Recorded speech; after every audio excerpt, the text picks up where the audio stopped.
This is TWIS.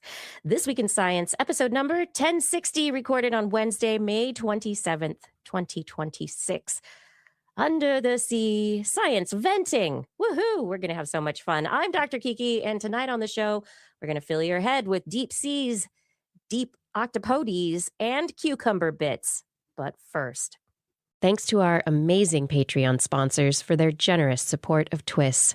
You can become a part of the Patreon community at patreon.com/thisweekinscience. Disclaimer, disclaimer, disclaimer!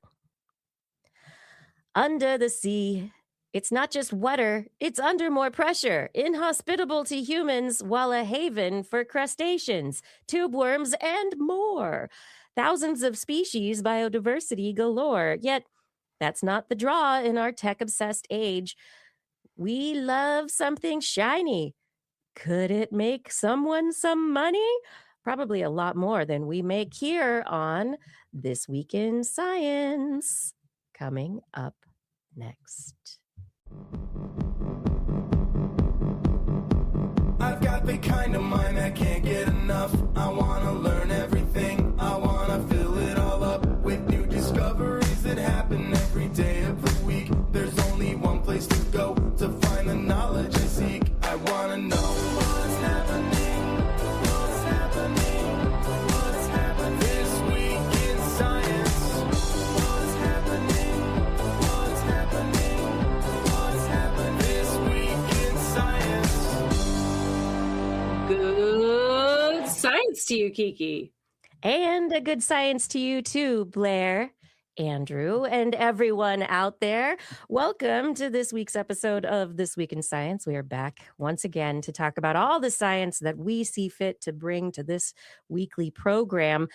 We are joined by our guest this evening, Dr. Andrew Thaler, who is going to be talking with us about the deep sea this evening. Thanks for joining us. Thank you so much for having me. You're welcome. But we do have some other fun things on the show tonight. Blair, what did you want to bring to talk about in the animal corner? Oh, I have how wildlife are watching us, not just the other way around. I have a new tiny deep sea octopus, and time permitting, the mirror test again for the show. Yet again, you love talking about it. So let's talk about it. I brought some stories, just a couple of stories for the end of the show. One about cucumber bits. Oh, those lovely sea cucumbers. What did we not know about them? I'll tell you towards the end of the show. And also there's a study about Backrooms. You know, subreddit Backrooms. Oh, yeah. What There's are a they whole talking about? There's a whole movie coming out, or that's already out now. Oh. It's very, very fancy stuff. So hopefully we'll get to that at the end of the show and the interesting, not philosophy, psychology of these back rooms. But without any further ado, everyone, if you are not yet subscribed to This Week in Science, you should be. No, you can be. Head over to your favorite podcast directory and look for This Week in Science. We are a podcast that releases once a week. If you are not already, if your friends are not subscribed, get them to subscribe. You can also listen to us live streaming, broadcasting every week, Wednesdays, 8 p.m. Pacific time-ish, over on YouTube, Facebook, and Twitch. Look again for This Week in Science. We're over in those places. If you want to get to our website, go visit twis.org, TWIS.org. That's where we also have our Patreon and the link to our Zazzle store if you are interested in finding ways to support this show in an ongoing fashion. But now it's time. It's time for the science. Woo-hoo. So I already briefly said that Dr. Thaler is visiting us today for an interview. I cannot speak this evening. I'm doing my best. You're doing great. I'm working at it. Yeah. Andrew is a deep sea ecologist, conservation technologist, and ocean educator. He's been the editor-in-chief of the blog Southern Fried Science for over 15 years and is the co-founder of OpenCTD, which is an open source ocean monitoring platform. welcome once again to the show. Thank you so much. I'm very excited to be here. I'm excited that you're here too. Do you realize how long it has been since the last time that I interviewed you? I don't. It's been a long time. Well, maybe you want to. I'm just going to grab a moment from this little YouTube video. Oh no. Is it 18 years ago? I think we met 18 years ago. Something like that. Yeah. So I interviewed you back when I was doing Dr. Kiki's Science Hour on Oh man. network. And so I found Oh no. episode Oh no. 102, which was I believe 14 years ago. Population structure at much smaller scales. And when oceans in, I'm just Questions about what would affect the ocean were based on models of kind of what happens when sea level rise affects the ocean or what happens when overfishing affects the ocean. But these guys went through and took all the effects in totality to see what the cumulative effect of these multiple stressors were. And what it shows is that the worst case scenarios predicted from just one or two effects is actually in general an understatement, and some of our worst case scenarios are actually being surpassed. So some of our worst case scenarios are actually being surpassed was something that you said in this interview. Little did he know what was to come. So I almost wore that shirt tonight. Like I must wear it again. That would have been pretty cool. That's my tube worm shirt. I do still have it. Oh, that's wonderful. And it even fits some days. That's great. Quick digression. When I got my zoology degree, I had an entire semester where we went tide pooling in Bodega Bay multiple times a week, every week for the whole semester. It was super fun. But you were assigned a team at the start of the semester, and I was team tube worm. That's awesome. Other people were like team crustacean and like other stuff, but I was on worm duty. So I learned quite a bit about how to find the tube worms. Don't you just have to find a whale fall? Yeah, in Bodega Bay, in a tide pool for sure. Yeah. I mean, they get whales there sometimes. I don't know if you're going to get deep sea communities, but you also get shallow water tube worms. You still find your catoptrids, your boring tube worms, if you will. Yes. No, absolutely. Boring because they bore holes, or boring because they're not boring? Let's go with the second one. Yeah. We'll pretend I planned that pun out ahead of time. It's perfect. So I wanted to dive in after that blast from the past 14 years ago, or it was actually 2011. We talked about the dire condition of the oceans. And there's a lot that has been studied and discovered in the intervening years. Got an update? How are things looking now? It's all better. We fixed it. They haven't gotten better. Ah, shucks. Yeah, broadly speaking, oceans are not doing too great. Microplastics were really just hitting the scene back then. We were just starting to understand just how pervasive they were in the world's oceans. We were still speculating about whether or not the AMOC, the Atlantic Meridional overturning current, was going to shut down, and now we're looking at it rapidly destabilizing. We were predicting more intense hurricanes in the next 10 to 20 years, and we've certainly seen our fair share of some incredibly intense hurricanes. So, I'd say in terms of our predictive capacity, we are very good at that. And in terms of our avoiding those crises capacity, we are pretty terrible at it. Do you think there is anything that I keep trying to find those bright lights, right? The spots of optimism where projects our people are working toward the betterment of how our stewardship of the oceans. Right now, with this administration here in the United States specifically, I'm guessing that is not prioritized. Yeah, so there's the priorities of this administration, which are not particularly pro climate, and then there are the actions of this administration, which are shutting down the major shipping lane for 30% of the world's fossil fuels. So there are some maybe unforeseen consequences that hope of hopes, fingers crossed, perhaps are the wake up call that will get us off of our massive dependence on fossil fuels and start refocusing on renewable energies. But in terms of hope, the hope I see is in communities.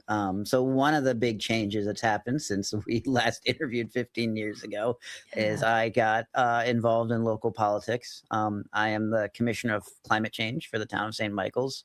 So we're an infrastructure commission. It's a 7-member commission that is identifying places of resilience, places that need work, and places where we might need to be considering retreat within our community, and then building the infrastructure that we need to get our town to 2050 and 2100.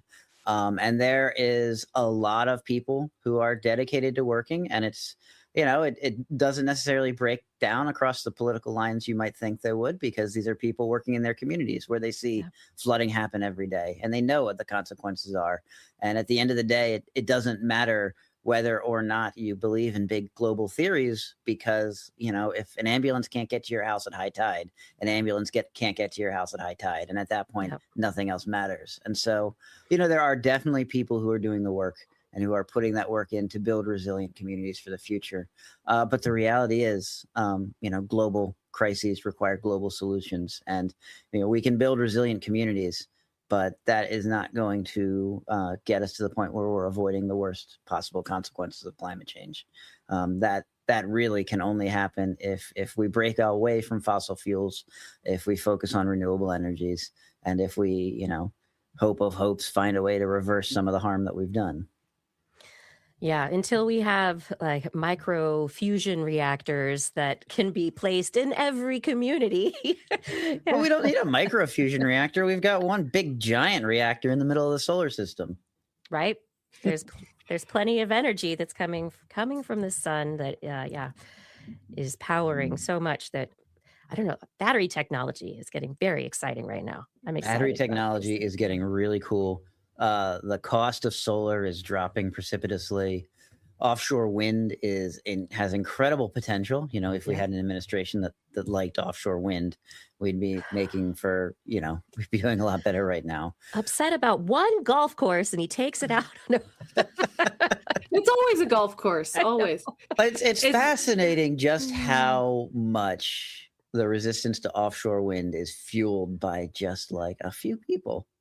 Yeah, Just are really, really against it for reasons that are, I don't particularly understand them. I think windmills are very pretty, and excuse me. There's no such thing as a wind spill. So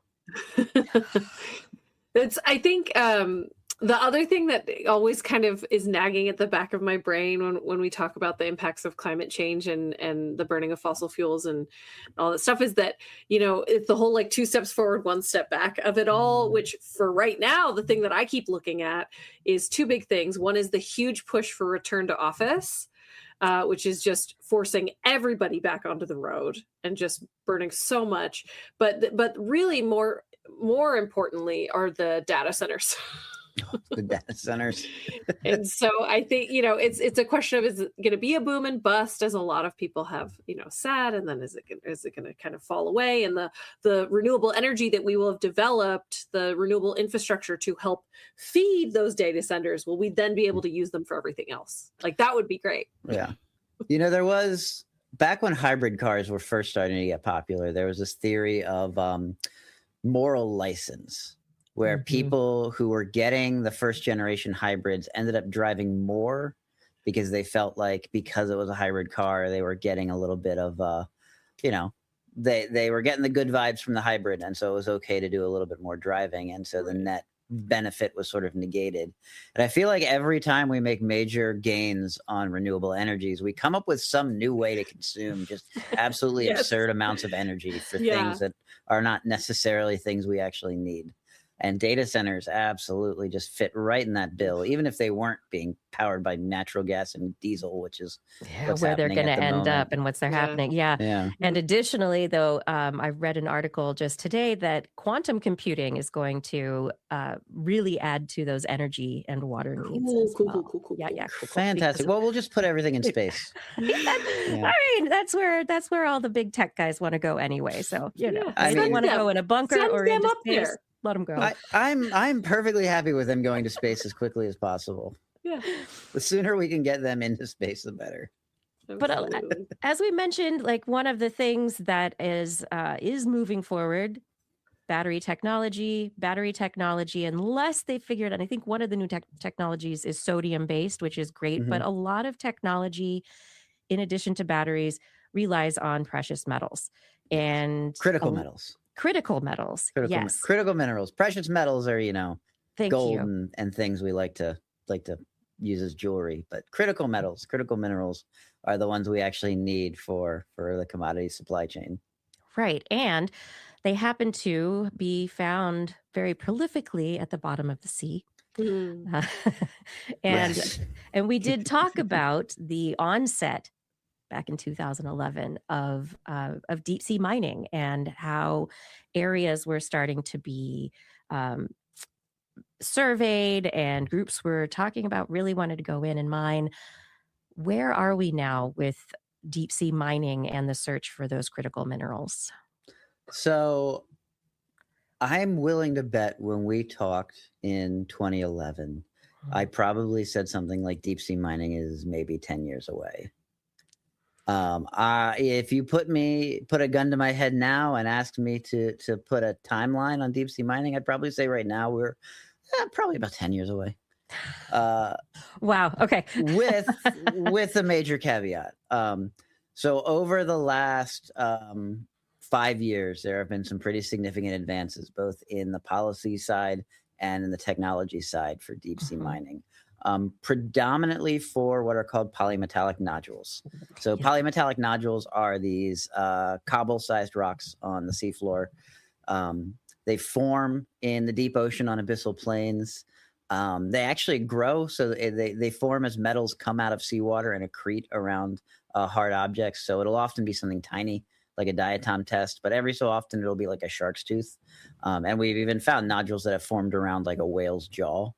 Like a 4 million year old whale's jaw. So it takes a very long time for them to form, on the order of 4 to 6 million So it's a years. crystallization process that is that It's mineralization? It's a scavenging process. And I'm not a geologist, so I am not the right person to define exactly what the process is. And the reality is we don't actually know the full chemical process that causes nodules to form.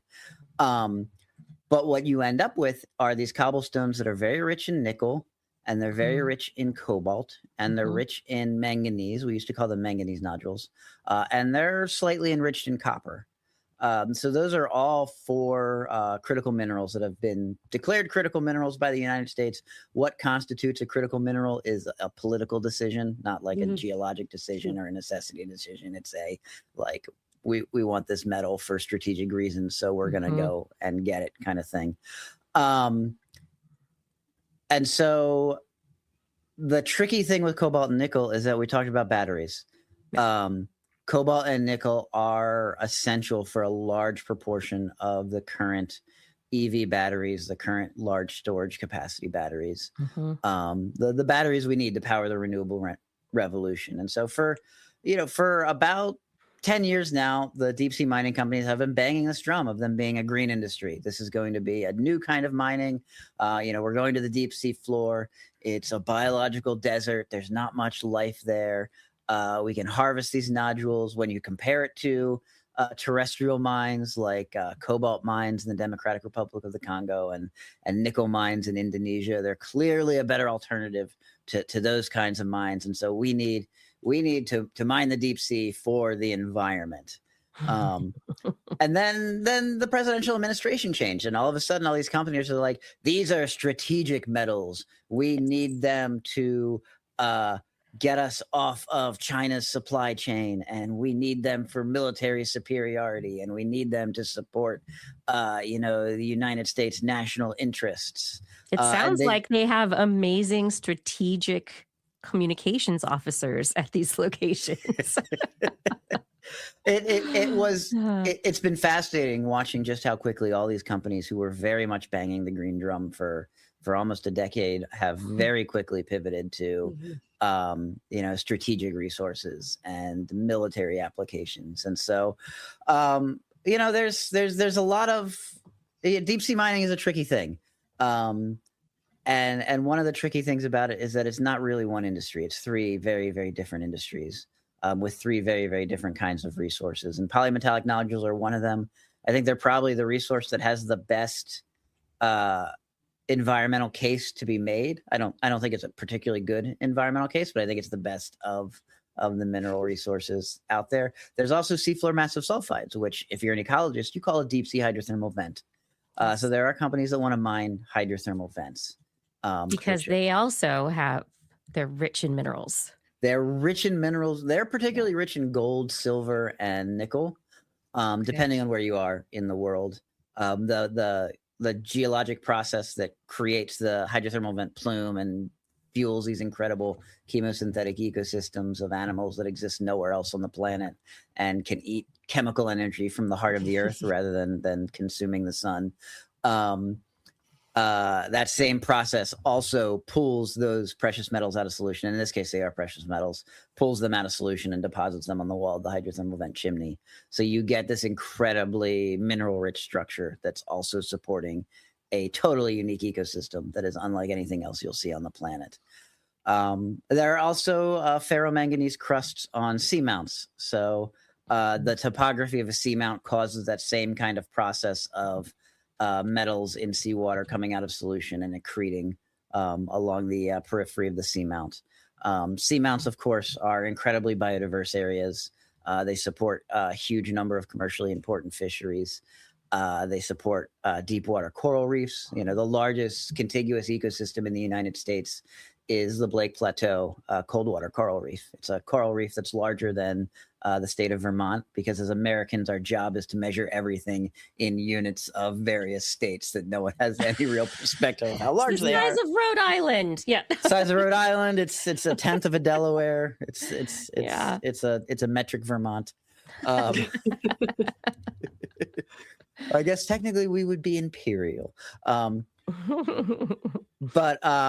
So there's a cold water coral reef that's bigger than the state of Vermont, right off the coast of Georgia, Florida, and South Carolina.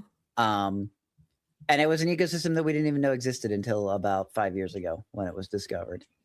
And there 5 years ago? Yeah.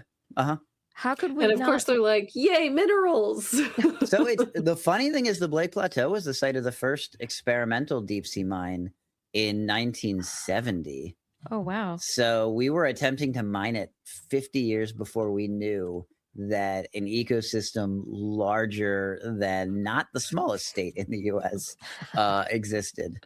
So the fact that there is like this incredible potential for discovery in the deep sea, I think, is really kind of the strongest argument against mining the deep sea wholesale, because we know almost nothing about what's happening in the deep ocean. We've observed less than 0.1% of the deep sea floor.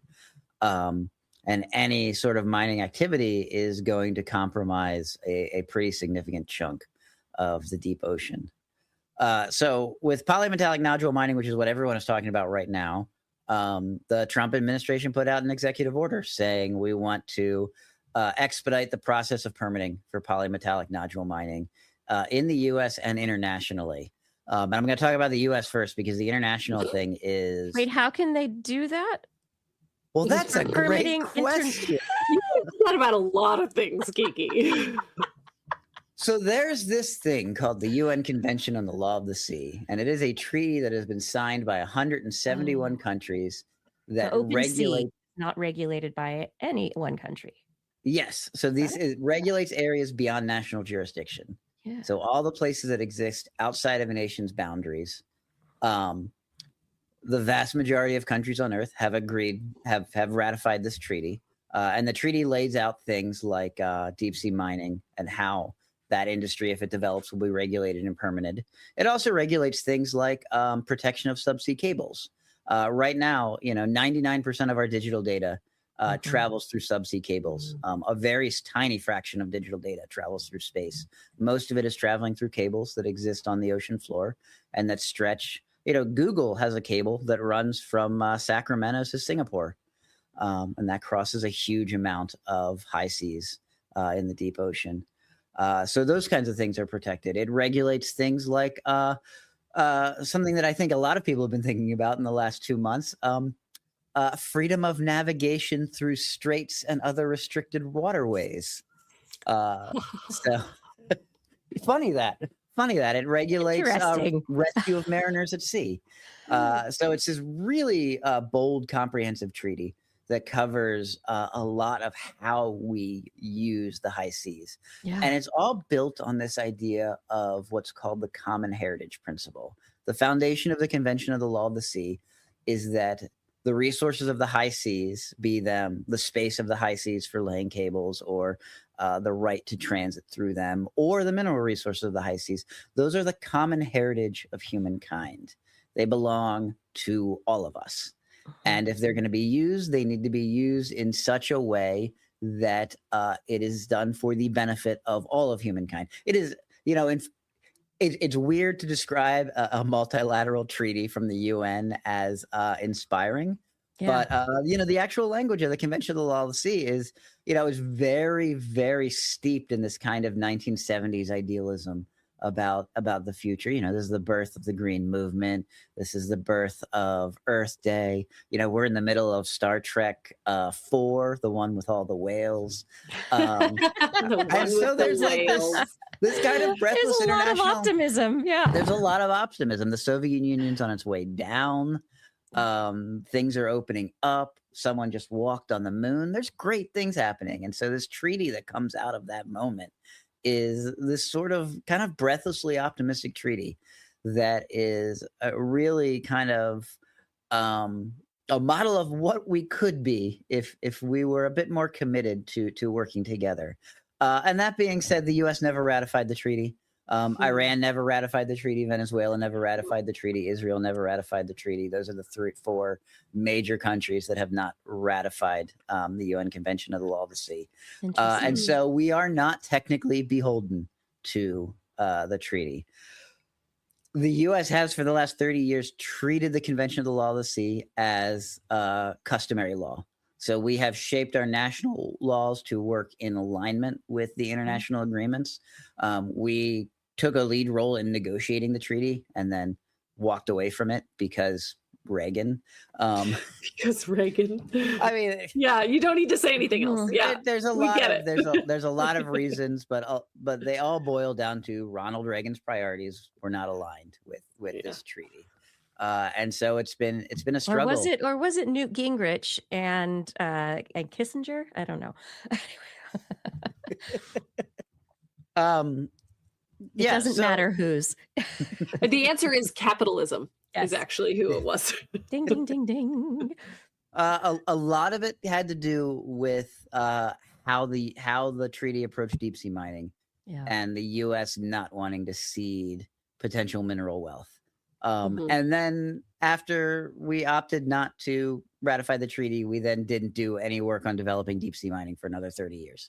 So it was it's kind of a bizarre thing. And it's sort of this weird, at this point, there's no reason why the U.S. wouldn't ratify the treaty unless you had, a rogue administration that wanted to wholesale take advantage of the high seas without having to be beholden to any international agreements. I can't possibly imagine how that would ever come to pass. Yeah, and we've had previous conversations, and deep sea would also pertain to the seafloor underneath the Arctic, which could be completely melting someday soon. Yeah, so one of the major things the UN Convention of the Law of the Sea also does is set the limits for a country's outer continental shelf. So every country has a 200-mile exclusive economic zone where they are allowed to work and operate and harvest the resources from. It's their waters.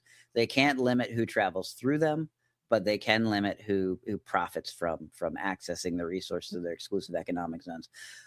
There are countries that want to claim areas beyond that exclusive economic zone on the argument that it is still part of their continental shelf.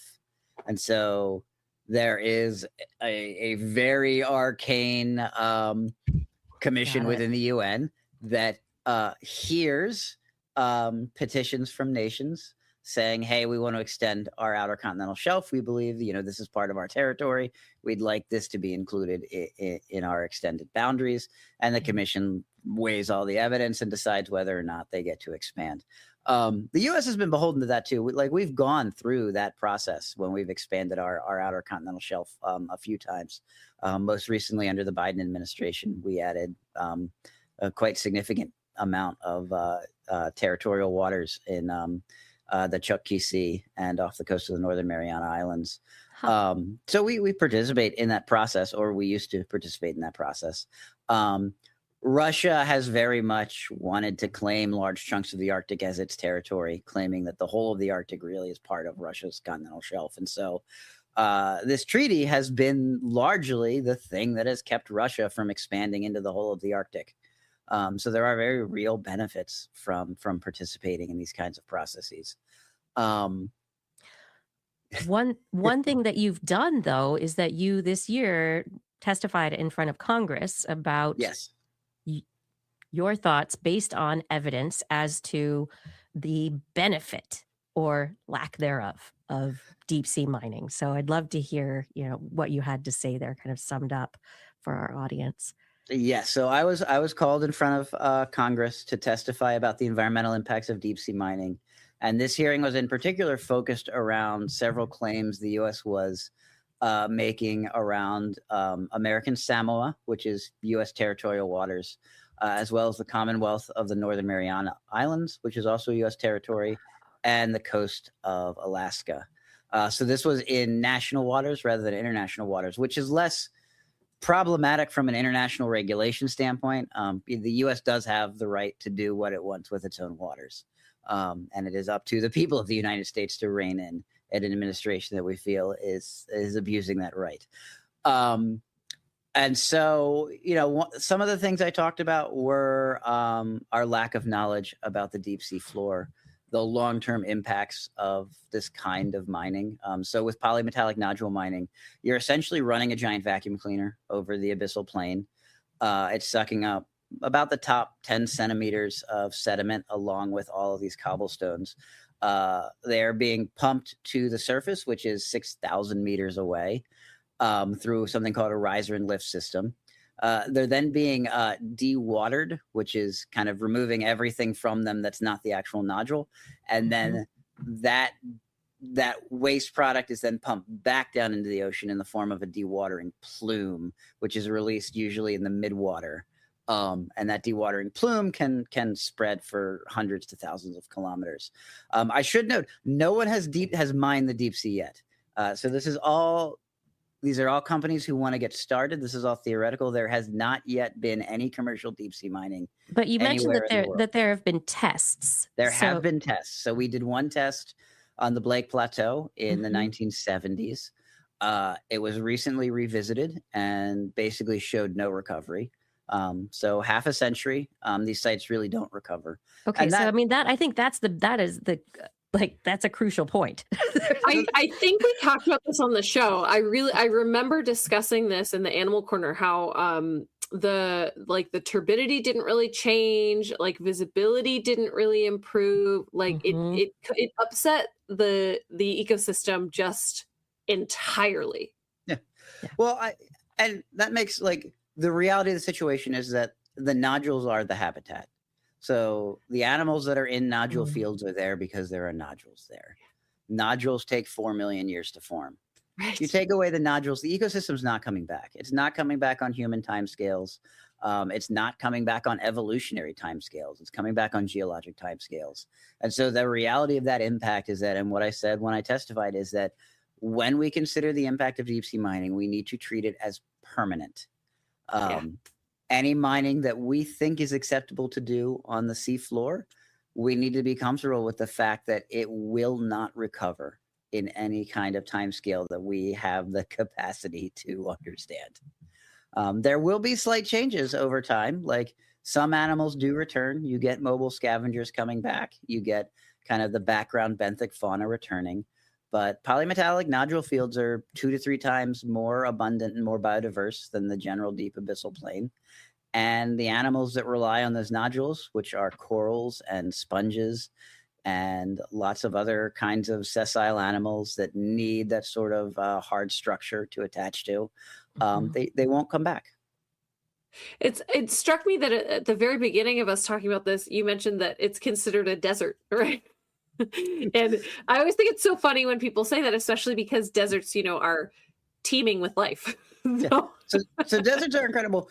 The thing that happens is that, and in that hearing, one of the mining company CEOs got up and said, the deep sea is not a rainforest, it's a desert. And we've done the biodiversity assessments from these regions, and they are as biodiverse, if not more biodiverse than tropical rainforests. Of course. The deep abyssal plains as a whole are not only the most biodiverse ecosystem on the planet, but I am very willing to stake my reputation on the statement that they are more biodiverse than the rest of the planet combined. Which tracks because it's also more than half the surface of the planet. Yeah. So we are talking about an area that is tremendously biodiverse, that has some very unique selective pressures that drive diversification, that have access to vast amounts of space. One of the really powerful drivers of speciation is just distance. Isolation by distance drives speciation like nothing else. And so if you have a surface area that's half a planet, you're going to get a lot more speciation than you will anywhere else. And so these are tremendously biodiverse regions.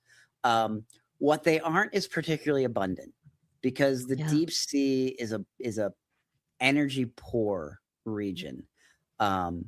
It's an empire lacking in food, as our good friend Craig McLean once described it. Yeah. And so while you do have a tremendous amount of biodiversity, you have very few representatives of any one species. And so that means that they're also incredibly vulnerable to extinction. You've got high biodiversity, you've got lots and lots of different species, you've got few representatives of any single one. If you strip mine 100,000 acres of deep abyssal plain, the likelihood that species are going to go extinct is pretty much guaranteed. But that sounds very much like a rainforest. It also sounds very much like what we know of deserts, where you have organisms that are specialized to exist. They aren't anywhere else. You're not going to find them all over the place. And if you destroy that place, they are destroyed as well.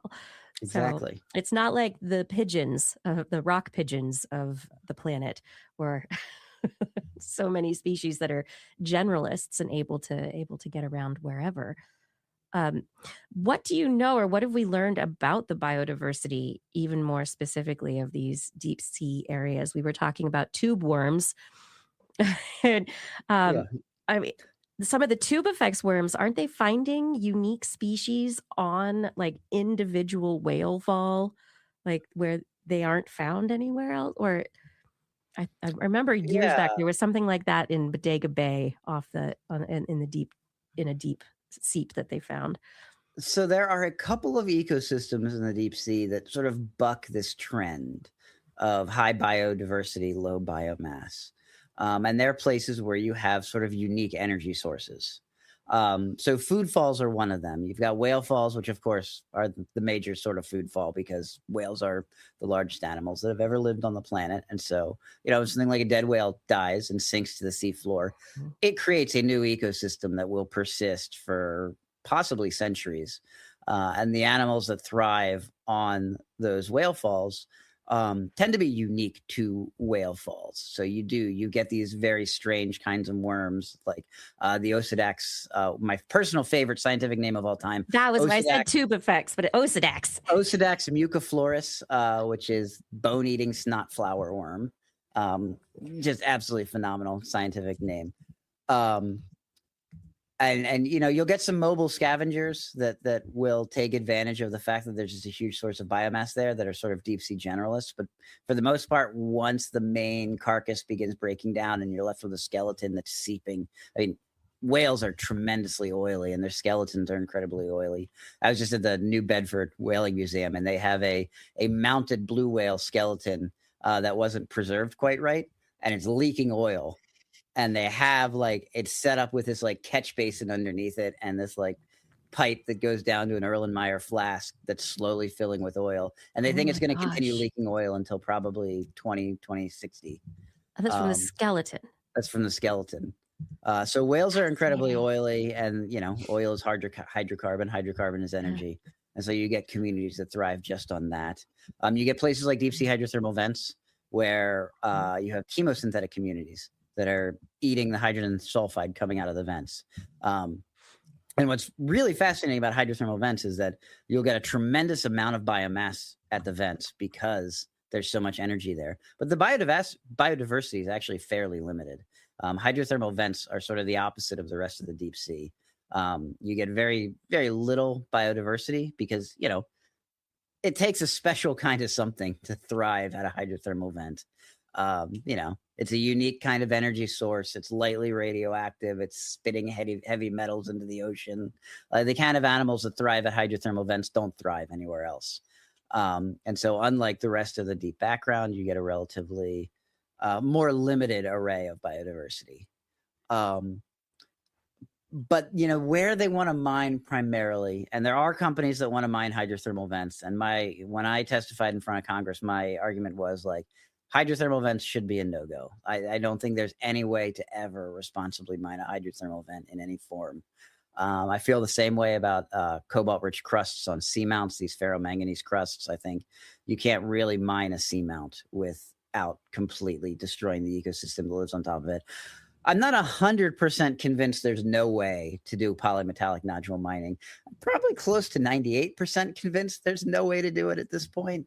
But I'm open to the idea that there is a middle ground between collecting these nodules and respecting the marine environment that I think we could. There's a consensus that could be found. I don't know if we're anywhere close to being there yet, and I don't know Yeah. if the technology is there yet. You And need I to don't. send divers down or robots so they can hand pick the nodules so Well, that so they, there's one instead of company that is strip mining, proposing right? doing exactly that. Oh, really? Yeah, so they're one of the mining companies has these sort of neutrally buoyant autonomous robots that they want to send down that have manipulator arms, and they're proposing picking the nodules up one by one. I don't know how feasible that kind of technology actually is. They're incredibly early in their development. It is extremely prototype stage. The amount of energy that would be required to charge those, I mean, they're talking about operating hundreds of them simultaneously from ships. Because it has to be at scale. It has to be at scale. It Yeah. would be an enormously logistically challenging thing. Yeah. The It reality looked of like a deep sea drone mining, show under the water, yeah, probably. It's and it'd be yeah. noisy. One of the big Yeah. impacts from deep sea mining is noise that Uh-huh. persists across, a huge amount of the seafloor. They're going to disturb sediment for sure. It's going to Yeah. disturb sediment. It's Yeah. going to create big plumes. Yeah. The decibel production of the riser and lift system that's pumping all the ore back to the surface is, I think the last estimate I saw was about 110 decibels, which is roughly the same as a bagpipe. I'm a bagpiper, so that's a really good touchstone for me. And I would like to posit that the lifetime of these mines is about 30 years. The operation is continuous. If I stood in your living room for 30 years and played the bagpipes without stopping, that would significantly disrupt your life. Yeah, it would. And we have to think about not just the deep sea environment, the rare species, the biodiversity Mhm. that is at the base of the food web, right? It's the those organisms that are recycling nutrients very often. There are scavengers, there are recyclers, there's so much happening, trading one element for another, releasing it back into the ocean for different kinds of uses. We get rid of that and we're taking out a foundation, right? But beyond that, you also have all of the different floors in the skyscraper of the ocean and the different species that live at the various levels, the isotherms within, or thermoclines within the levels of the ocean. I keep thinking about sharks, hammerhead sharks that tend to like flock to, what do you say, flock, swarm to the seamounts. Hammerheads love seamounts. They love them. Yeah. There's lots of fish that do. They're great food sources. It's rich, and there's a lot happening. And where you have that activity rising up through the ocean, you also have it at the ocean surface and into the air. So you can, and you get whales in there probably. So you're going to be hitting every single one of the kinds of life. Absolutely. I mean, if we're talking about the systems that use the risers to pump the ore up, you literally have a physical structure that transcends the entire depth of the ocean. Yeah. And the ocean is a sink for a lot of things. The ocean is a carbon sink. So that seafloor that's being disturbed has been stockpiling carbon for the last 12,000 years. It's also a microplastic sink. Yes. So something like 98% of the microplastics that enter the ocean end up sequestered in the deep sea.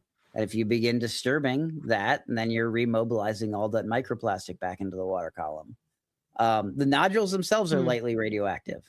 Not in the in the kind of way that bananas are lightly radioactive, but when you start talking about stockpiling hundreds of thousands of tons of them, now you've got a pretty significant pile of slightly radioactive material that's going to be producing radon gas, that's going to be shedding alpha particles. That's probably more of a health and safety issue for the people working on the mining ships than anything else, but can also be spread throughout the water column. The minerals are fairly toxic. There's arsenic in them. So that dewatering plume is going to be a metal-rich plume that's hitting right where, this deep scattering layer of myctophids and cyclothones and other foraging fish, which make up the vast bulk of the biomass of our planet, are, hanging out and eating and bioaccumulating all those metals in their bodies that then get transferred up the food chain. So, there are some real environmental concerns about basically every step of the process of mining a polymetallic nodule field. And, the technology is slowly creeping towards the point where they might be ready to do some commercial test mines. Realistically, they're still a long way off from being able to do full-scale commercial mining. And really realistically, we are centuries away from understanding what human impacts on the deep sea will look like if we have a world where we can mine the seafloor. Shouldn't we be having more of the conversations around your testimony to Congress? Shouldn't we be having more conversations that look 100 years out, that look 1,000 years out, not just look for profits tomorrow, right? I just don't understand how we are giving up conversations about the survival of our future generations in favor of conversations about current day profits. So just here. So I'm slowly coming around to trying to find the what's the solution, what's the ask, how do we get ourselves out of the mess that I mean the presidential the United States because we have created a unique mess on the seafloor at this moment. How do we get out of it? And one of the hopeful things that I talk about, this UN Convention of the Law of the Sea, as this bizarrely hopeful, optimistic, and progressive kind of treaty.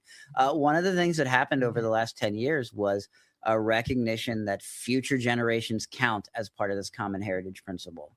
That when we talk about these resources are the common heritage of humankind, that includes you and me. and it includes the people of Ukraine, and it includes the people of Venezuela, and it includes the people of North Korea, and the people of China, and the people of Russia, and every other country in the world. But it also includes people who haven't been born yet. And we have a duty to ensure that if we choose to exploit these resources, we do it in such a way that we are not depriving future generations of something essential. So, my big ask now, and it's a very big ask, is get the U.S. to ratify the treaty. I don't know how we get there from here. The good news is, there's a two-step process for ratifying a treaty in the United States. One is the president has to sign it. Bill Clinton signed it, so we don't have to get another president to sign it. The second is that a Senate has to ratify it. So you got to get, 60 senators to ratify the treaty. Seems like we need to vote. And it all comes down to that, doesn't it? It's the other thing, though, that I keep thinking about with stuff like this is that I think at the base level, we need to just be telling people about how cool the ocean is, because I think that there's still this prevailing idea that, the ocean is so vast and that it's mostly just water, and then there's occasionally a fish in it, so it's just changing that kind of narrative to encourage people to wonder and be in awe of everything that is in the ocean, and show how complex it is. So you will never, and you as in anyone listening today, anyone alive today, you will never come closer to experiencing an alien world than you will by exploring the deep ocean. And here's one of the big tragedies. When I started my career, which is 20 years ago now, and that hurts me to say, and that video you showed is just making me feel a little grayer than I should be. You've let your hair grow out. You're doing great. It is. Well, so I'm writing a book, and I'm not going to cut my hair until it's done, because good. It'll get very annoying right around the time my deadline comes up. Perfect. But in my career, we have lost almost half of the U.S.'s research fleet. So we have decommissioned 17 research vessels without replacing them. 17? We have lost a significant capacity. We have gone from 6 or 7 deep submergence vehicles, so Alvin class submersibles that can dive the deep ocean. We've gone from 6 or 7 to 1. We only have the Alvin left. Seriously? Yes. Is everything else that we have private? So I'm talking the U.S. Other countries have actually invested in deep ocean exploration. China has added 60 research vessels to its fleet and now has 2 full ocean capable submersibles. India is in the process of building a 6,000 meter capable submersible. Japan has rapidly expanded its research fleet and its robotics fleet. All the other major economies of the world are investing in deep ocean exploration. We are the only ones who are basically pulling back and saying, and it's easy to say, oh, we blame it on the guy currently in office, but this has been a 25-year process of systematically defunding ocean discovery. Yeah, while being the leaders in deep ocean discovery. Okay, so we've been the leaders. We won't be for long. Since deep sea hydrothermal vents were discovered in 1977, there have been on average 1 hydrothermal vent level discovery every 10 years in the deep ocean. These are discoveries that fundamentally change how we understand processes of life on Earth. Hydrothermal vents completely shifted how we understand energy production and how organisms act together in symbioses. We discovered methane hydrate seeps that had similar processes happening. We discovered whale falls and other sorts of food falls. We discovered all these kinds of ecosystems. Every single one of those discoveries happened either on a U.S. research vessel or in partnership with the U.S. research program. Every single one until last year when China made their first major deep ocean discovery. They found the deepest complex ecosystem in the world, a chemosynthetic worm community at about 8,000 meters in a hadal trench. And that was really the first discovery that happened without the U.S. involvement at all. And I'm not a China fearmonger. I think it's great when countries are investing in deep ocean exploration. Absolutely, everyone should be making their own discoveries. But the fact that the U.S. has fallen so far from where it was as a leader in deep ocean discovery to now where we're functionally operating a skeleton fleet of research vessels and just hanging on to resource labor. I mean, Alvin is a 60-year-old submersible. And it's been retrofitted and rebuilt many, many times. So it is an incredibly modern machine, but like, we have not built another submersible since Alvin. The Russian Federation built That's 2 more submersibles wild. since the Soviet Union fell that have greater depth capacity than Alvin. So, we are falling behind, and the lack of investment in deep ocean exploration, I think, speaks to a larger lack of excitement in scientific discovery that we really need to reverse. It's interesting though, because as you're saying this, I remember a couple of years ago here in Oregon, a US, I think it was USGS vehicle being retired. And so we got to tour the vehicle and it was very neat. But even as that was happening, they were talking about a new ship that was going to be coming out. And being part of the science communication community, have noticed the great science communication that is coming from the few missions that are Yes. going out to sea. And so in the way I've seen it, it has seemed like there's an increase in our activity. So the ships we have are doing Yeah. amazing work. Yeah. The EV Nautilus and the The Ocean Nautilus, Exploration Trust is doing amazing. incredible work.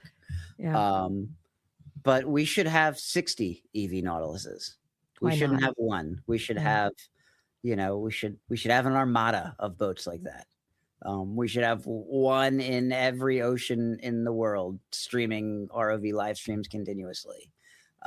We should be the level of exploration that we could be doing if we properly invested in deep ocean exploration is orders of magnitude more than what we're doing now. There's so much we could be doing. One of the things about the deep sea, Blair, you were talking about, it's how people are, it's far away, do you talk to and I'm finding lots of parallels with space, right? That the Absolutely. deep sea environment. Yeah. So, astrobiology is a huge component of deep ocean exploration. There are lots of partnerships with NASA. We work very closely with folks who are trying to understand what life might look like on other worlds, because, a hydrothermal vent is probably the closest you'll get to a truly alien ecosystem that's accessing energy in a different way from anything else on this planet. And that's led to some pretty interesting discoveries about how evolution can happen and about how life can thrive. One of the things we found post discovery of hydrothermal vents and post understanding this chemosynthetic process is radiosynthesis. So we've now found fungi that have evolved within the sealed reactor housing of Chernobyl to eat decaying cesium and grow off of the decay of cesium atoms on a process that they've hijacked that looks like photosynthesis but isn't. I mean, that's some energy.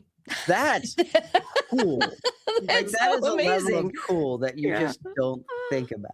And we've looked at a 0.1% of the deep sea floor. Mm-hmm. Imagine what else we're going to discover when we start getting actual significant coverage of the deep ocean. Yeah. Meanwhile, we're going back to the moon. We know what's up there. Nothing. I mean, tardigrades that we put there. I love me Yeah. some good space exploration. I don't particularly care. I don't about mean to pit tardigrades. you I think against they're anybody, but there's a deep frustration every time I see all the hype in the space race and everything, and I'm like, but right here, down there, humans there's are a cool explorers. octopus.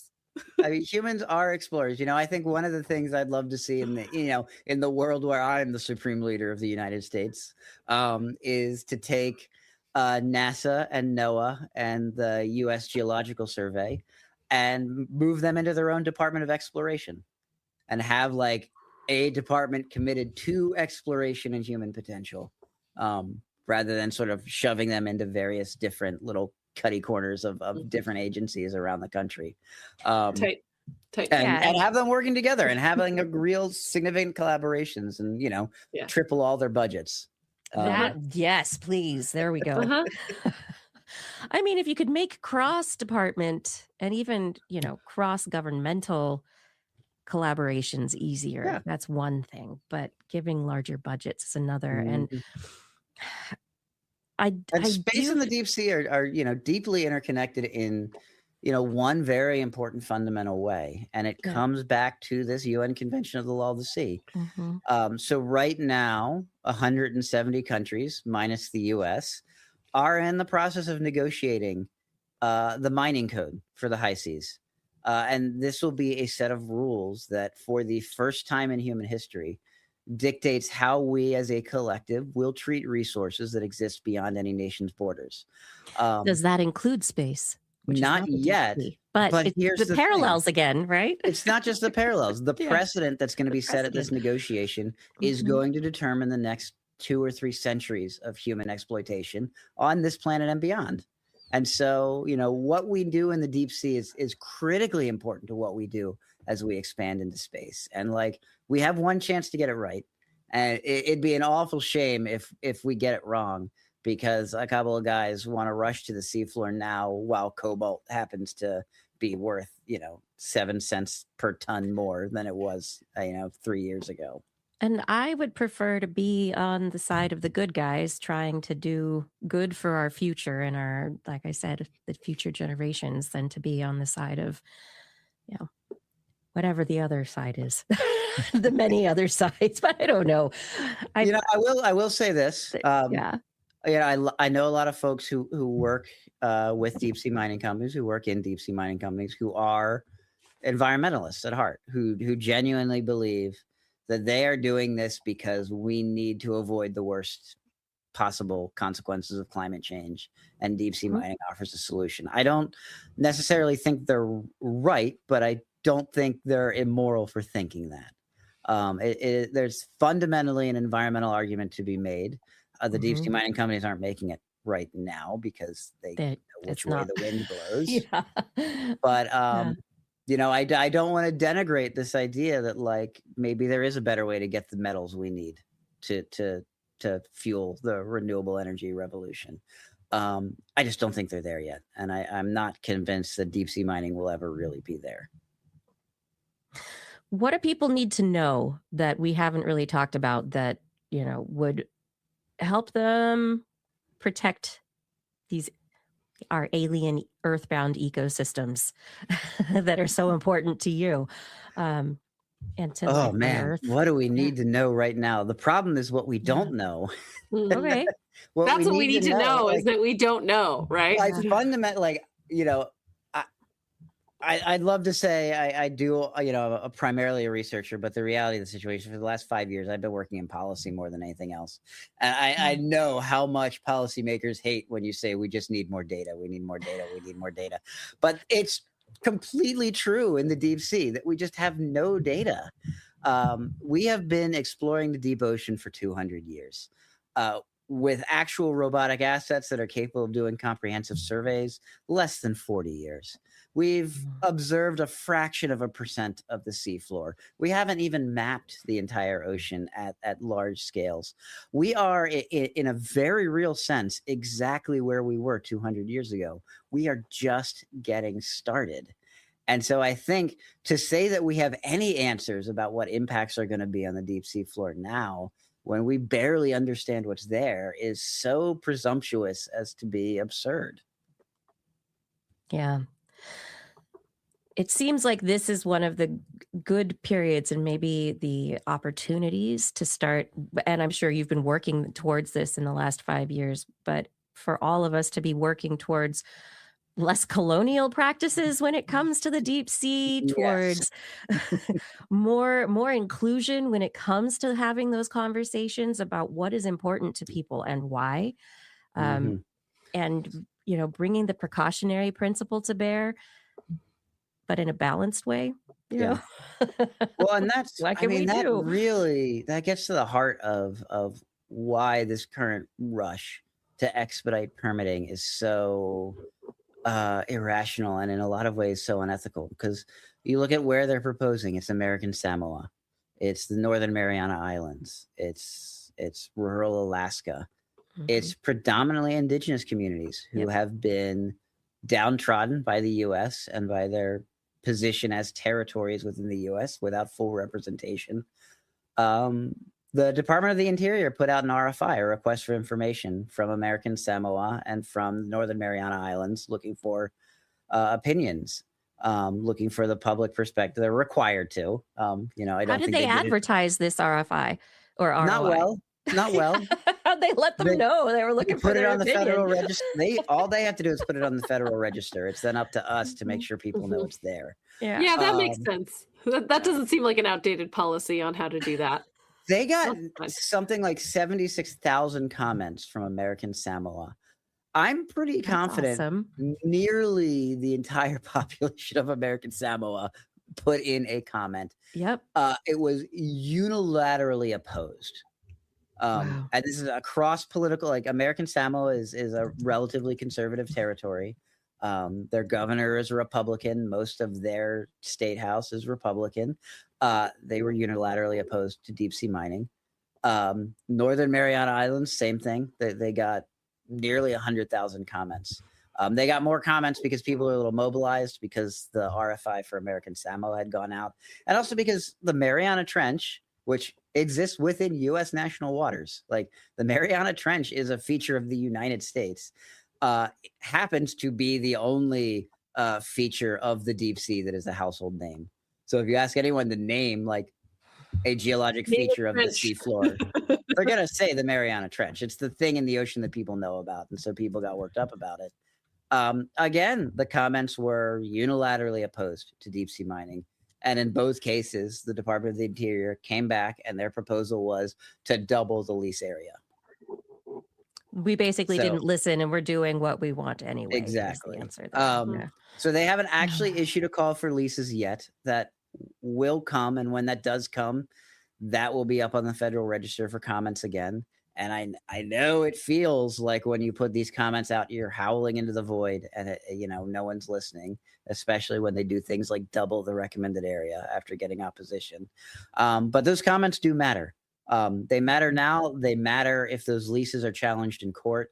They the matter if future, a new yeah. administration comes in. Yep. They matter if a new Congress comes in. And so making sure those comments are on the record and that there is a clear record of opposition to this from the people most affected is really important. Do you share information about the RFIs and the? We do. the Anytime it various goes ones? out, I'll put it out on. I usually will put it out. I'm only on Blue Sky now. I've dramatically Same. decreased my I know. social media presence Yeah. for Why? many reasons. But I'll put it out on Southern Fried Science when my blog is working again. I did try to go to your blog and I had it said no. We've been in the process of moving servers, and there's Okay. like 20 years of code rot that has Oh. just made all of my databases a disaster. Switching between like 6 or 7 different hosting platforms and all that. So I understand. it's been like a month-long process of migrating to a new server that should solve all our problems until we do it again in 5 years. But in the meantime, it's great to know Yeah. that you're on Blue Sky. And what's your Blue Sky handle so we can share it? I am Dr. Andrew Thaler on Blue Sky. Okay. I will make sure and get that into our show notes. Woo. So that people can find you, so that it's out there, so that they can follow you on Blue Sky if they're on Blue Sky, and hopefully be able to see these RFIs come out, because if Yes. people are in the right place and following people who are sharing this stuff, this is the kind of thing that we can work together to get the word out about, so that Absolutely. maybe we can have good responses like in American Samoa. Yeah. So we are expecting to see lease sale announcements happen in the next few months. It seems like they're trying to rush them out before the election because a new Congress is new rules. We're expecting to see an RFI for an area off the coast of Virginia for metal-rich sands, which is a more complicated question than kind of the traditional deep sea mining stuff, just because of where it is and how it's already been used. We're expecting to see an RFI for Guam. And Guam someone just here asked voted. what RFI is. It's request for Oh, information. request So for anyway, information. yeah. Yeah, sorry. The government has an obligation to ask its Yes. citizenry for information, thoughts, opinions, evidence. Yeah. Yes. Yeah. And there will be requests for comments down the line on things too. Mining companies are putting in applications, and those applications go up for comment as well. And I try to keep people informed when those go up too. But they are, they're very technical documents, and with things like those, it's probably more important to get the necessary experts lined up to comment on them. But the RFI is the request for information for sure. Everyone should be, more than anything else, being able to say, 90,000 people submitted a comment, 100,000 people submitted a comment. That's a big deal. That's a huge, huge proportion. I mean, usually these things get dozens to hundreds of comments, not hundreds of thousands. So, being able to mobilize that many people is important. I think that if we can mobilize across the board on these kinds of things, I wonder sometimes how many people are aware of these processes, right? Just generally. Yeah. And who's keeping an eye out for, the governmental RFIs to see if there's something they want to comment on.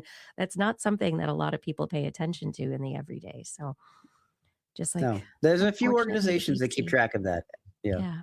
And it's, important to keep up to, keep up with a few organizations that are tracking them. And, you pick a couple issues you care about and make sure that you're paying attention to those. Everyone doesn't have to pay attention to everything all the time, but, I'm laser focused on deep sea mining.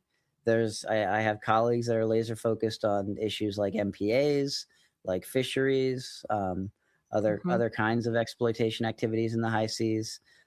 Obviously, plethora of other social justice issues across the board, but if you try to pay attention to every single one, you'll burn yourself out immediately.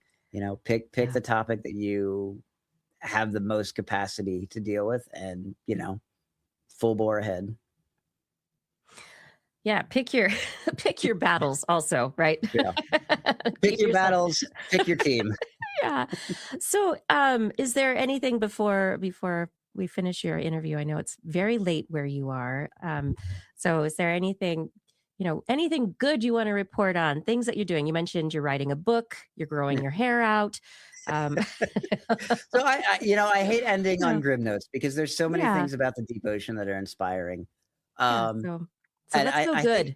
I think I want to talk about my favorite hydrothermal vent, my current favorite hydrothermal vent. I have a lot of different favorite hydrothermal vents, but this is the one I've been dealing with recently. And it's a relatively unknown little place called Baltimore City. What? So this is such a wild story that I have to share it. So please. Oh, this is great. In the early 1800s, a man named Isaac Tyson Jr. Discovered chromite deposits in Baltimore. Chromite is obviously it is a critical mineral. It is used to produce chrome. It is used to produce stainless steel. It is used to produce pigments. And previous to this, there's one tiny chromite deposit in Russia that no one, it was tiny. It was very hard to access. It wasn't commercially viable.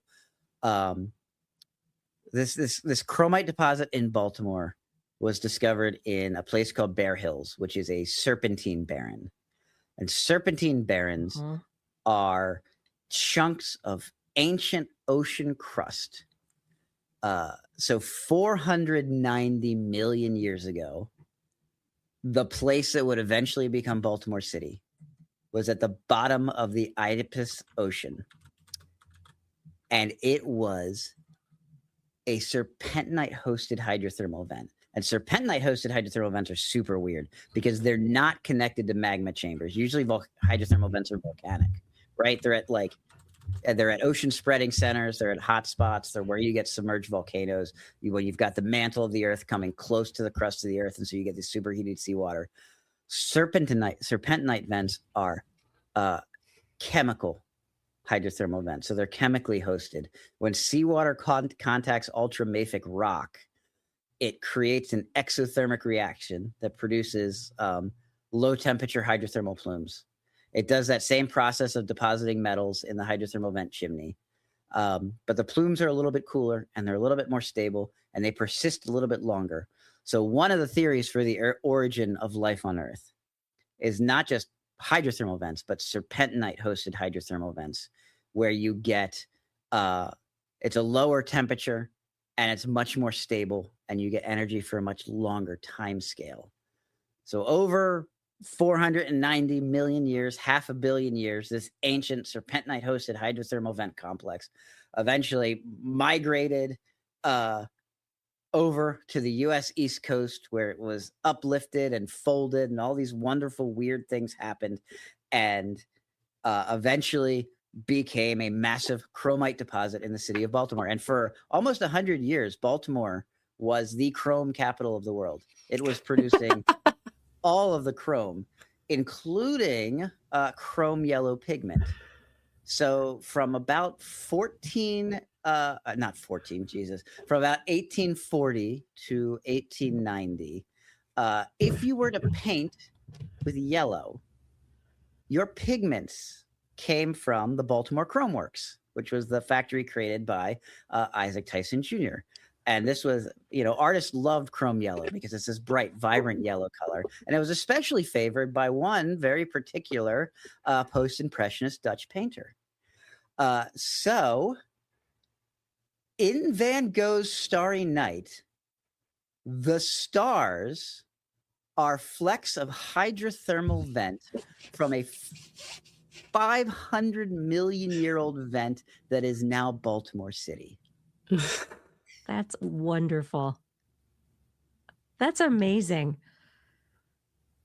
I'm going to look at that picture differently. I mean, it talk was about already the quite a connection between thing. space and the deep sea, and human inspiration. That really gets there. What a wonderful story. Is your book going to be full of stories like this? It is. So the book is Limitless Abyss: The Use and Misuse of the Deep Sea. So I do a lot of, obviously a lot of it's on deep sea mining. We also look at subsea cables. We look at espionage as a major use of the deep sea. Yes. That's a really fun chapter. That is going to be great. Yeah, it was a little weird one to write. We did a lot of weird things in the deep ocean, and the Soviets did a lot of weird things too. We look at Point Nemo, the spacecraft graveyard in the middle of the Pacific, where we deorbit a lot of large space assets that don't burn up in the atmosphere. So when the International Space Station goes down, it'll go down there. Yep. Huh. Yeah, and now there's all sorts of other craft that may be coming down all over. It's exciting.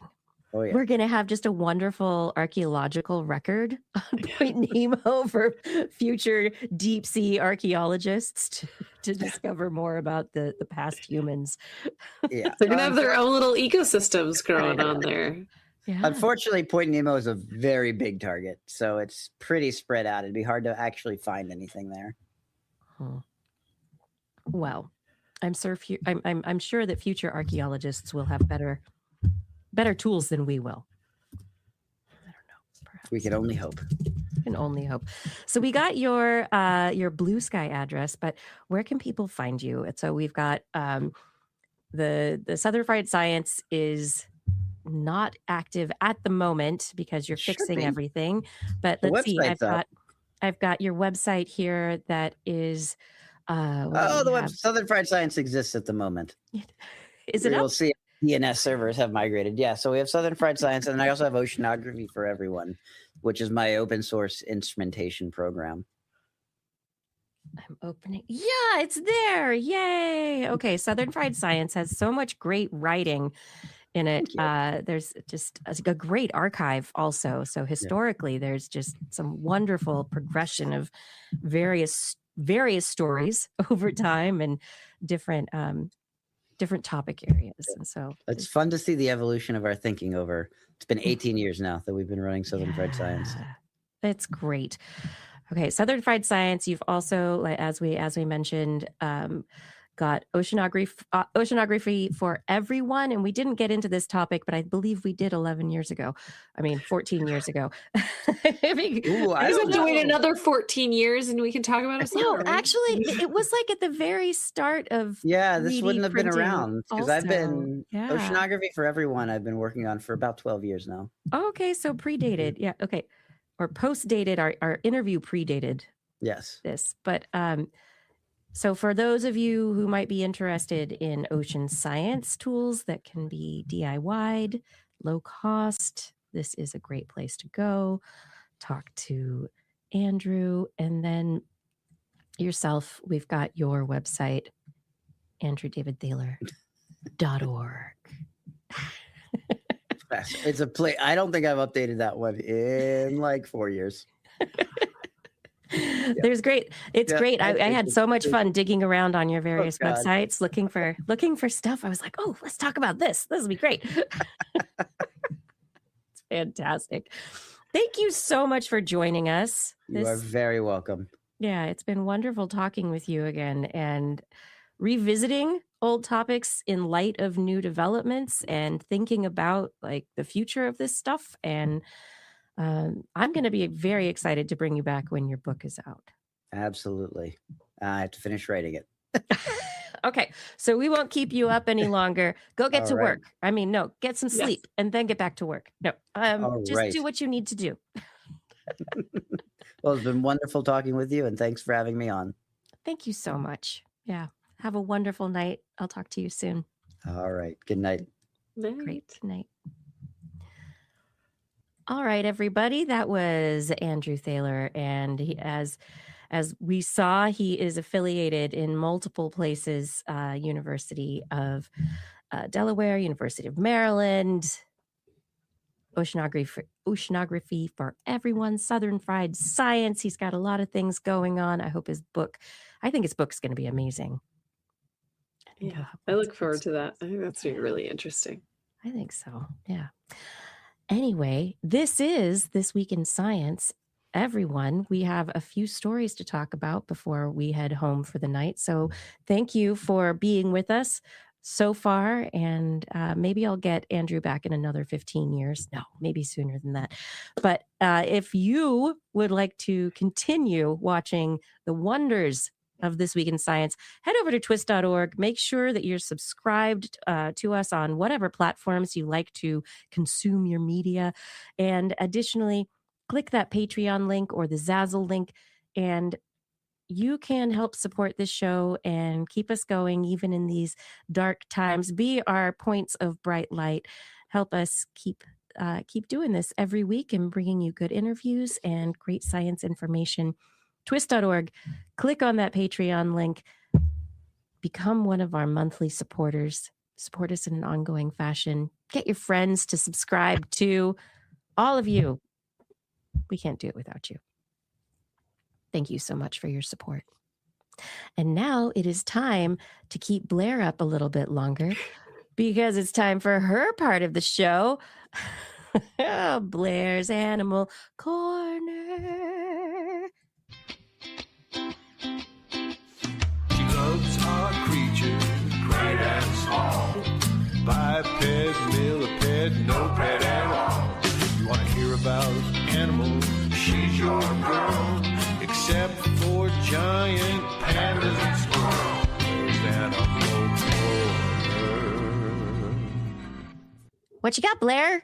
I have a couple interesting stories I found today. The first one is about how animals are watching us, which, yeah, of course. But specifically, this is about how much our presence impacts wild animals and their behavior. Do you think it impacts their behavior, Kiki? I'm going to assume you said yes. Yes, of course it does. I took myself completely off the stage instead of just removing myself from the stage. Oh my gosh. I said, goodness. Yes. Yeah. Yes. Uh-huh. People impact animals. Of course. And so this is a research team from the Yale Center for Biodiversity and Global Change found that wildlife responds not only to how humans reshape their habitats, like if, I don't know, you completely destroy a forest or put a road through the middle of it, or plant some new plants, or, you know, any of the actual like physical changes we do to a habitat, but also just the presence of humans. And that can change things in surprising ways. Now, again, I will say, of course. And so, yeah, what? Animals care about humans being around them? No way. Don't they just always leave when we're around? Yeah. So that's what they were looking at. And I think that's the part that's interesting, is that different animals respond to human presence in different ways, which again, I will say, of course. So this is the first study to directly assess this at scale, how both direct human presence and human-caused changes to physical environment separately and in combination impact wildlife habitat usage. Now, part of the reason they were able to do that is that they were able to use cell phone data to ping where humans were. And so they also had the opportunity of the COVID lockdown, so they could look at 2019 data and 2020 data. So they could look at cell phone information and cross that with species data. So they looked at about 11.8 million location points for more than 4,500 animals. That included white-tailed deer, wolves, coyotes, raccoons, skunks, quote unquote big cats. Basically, they mean mountain lions. And then some birds, including vultures, hawks, ducks, cranes, and storks. They looked at 37 species in total, 22 birds and 15 mammals. And this was in the United States. So they were able to look at their behavior during what we would consider like normal human activity and then during the COVID lockdown. So did it change when humans were not pinging a specific area as regularly?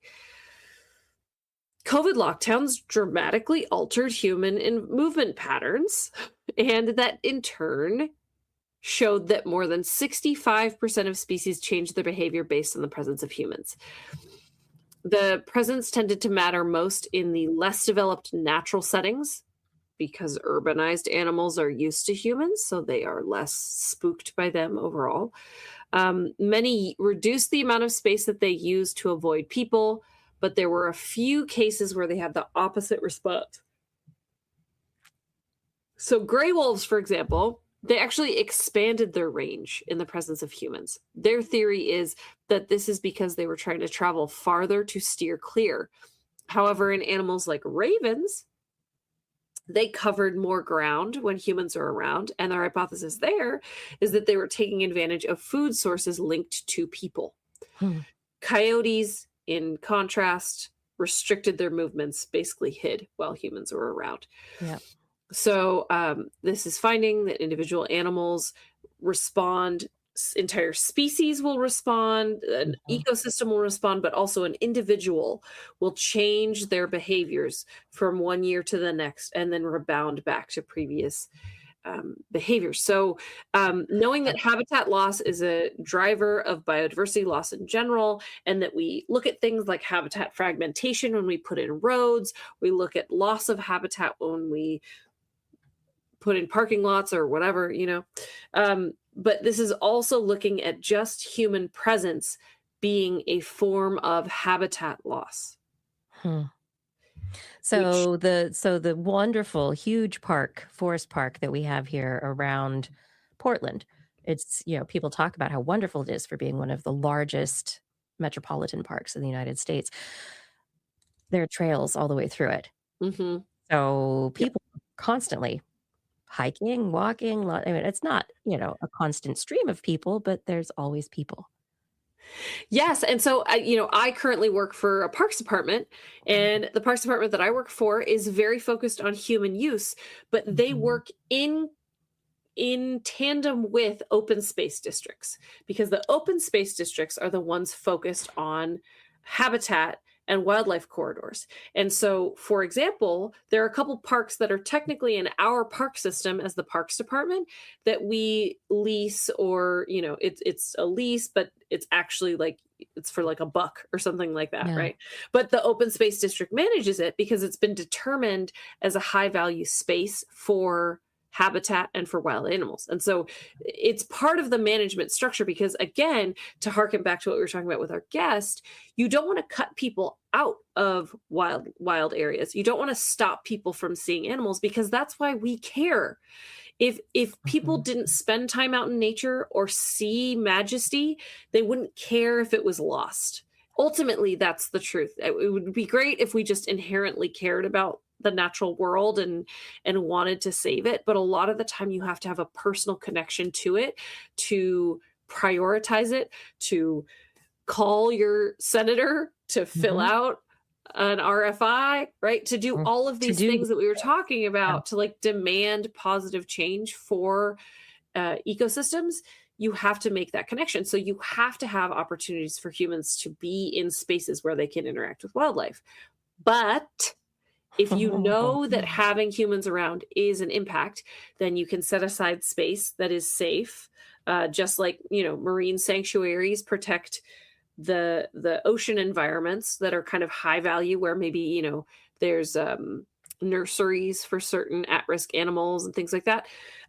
Similarly, you can set up wilderness areas where humans are not supposed to go on land. You can also recognize times of year, like, at this time of year, this particular animal will get spooked and leave their babies if you go near them. So no humans over here, right? During this time of year. So that means that you can have a much more targeted conservation strategy to animals based on how they respond to humans in which context. Now, again, I said, of course, a lot during this because, duh, with a grain of animals salt. respond to humans. However, these are one of these things that you have to have data. If you're going to demand change in how we manage a space and how humans act in a space, you have to have data. You can't just say like, well, duh, animals care about humans. You can say 65% of these animals that we tested had a change in their behavior because of the presence of humans. So we need to create some conservation strategies.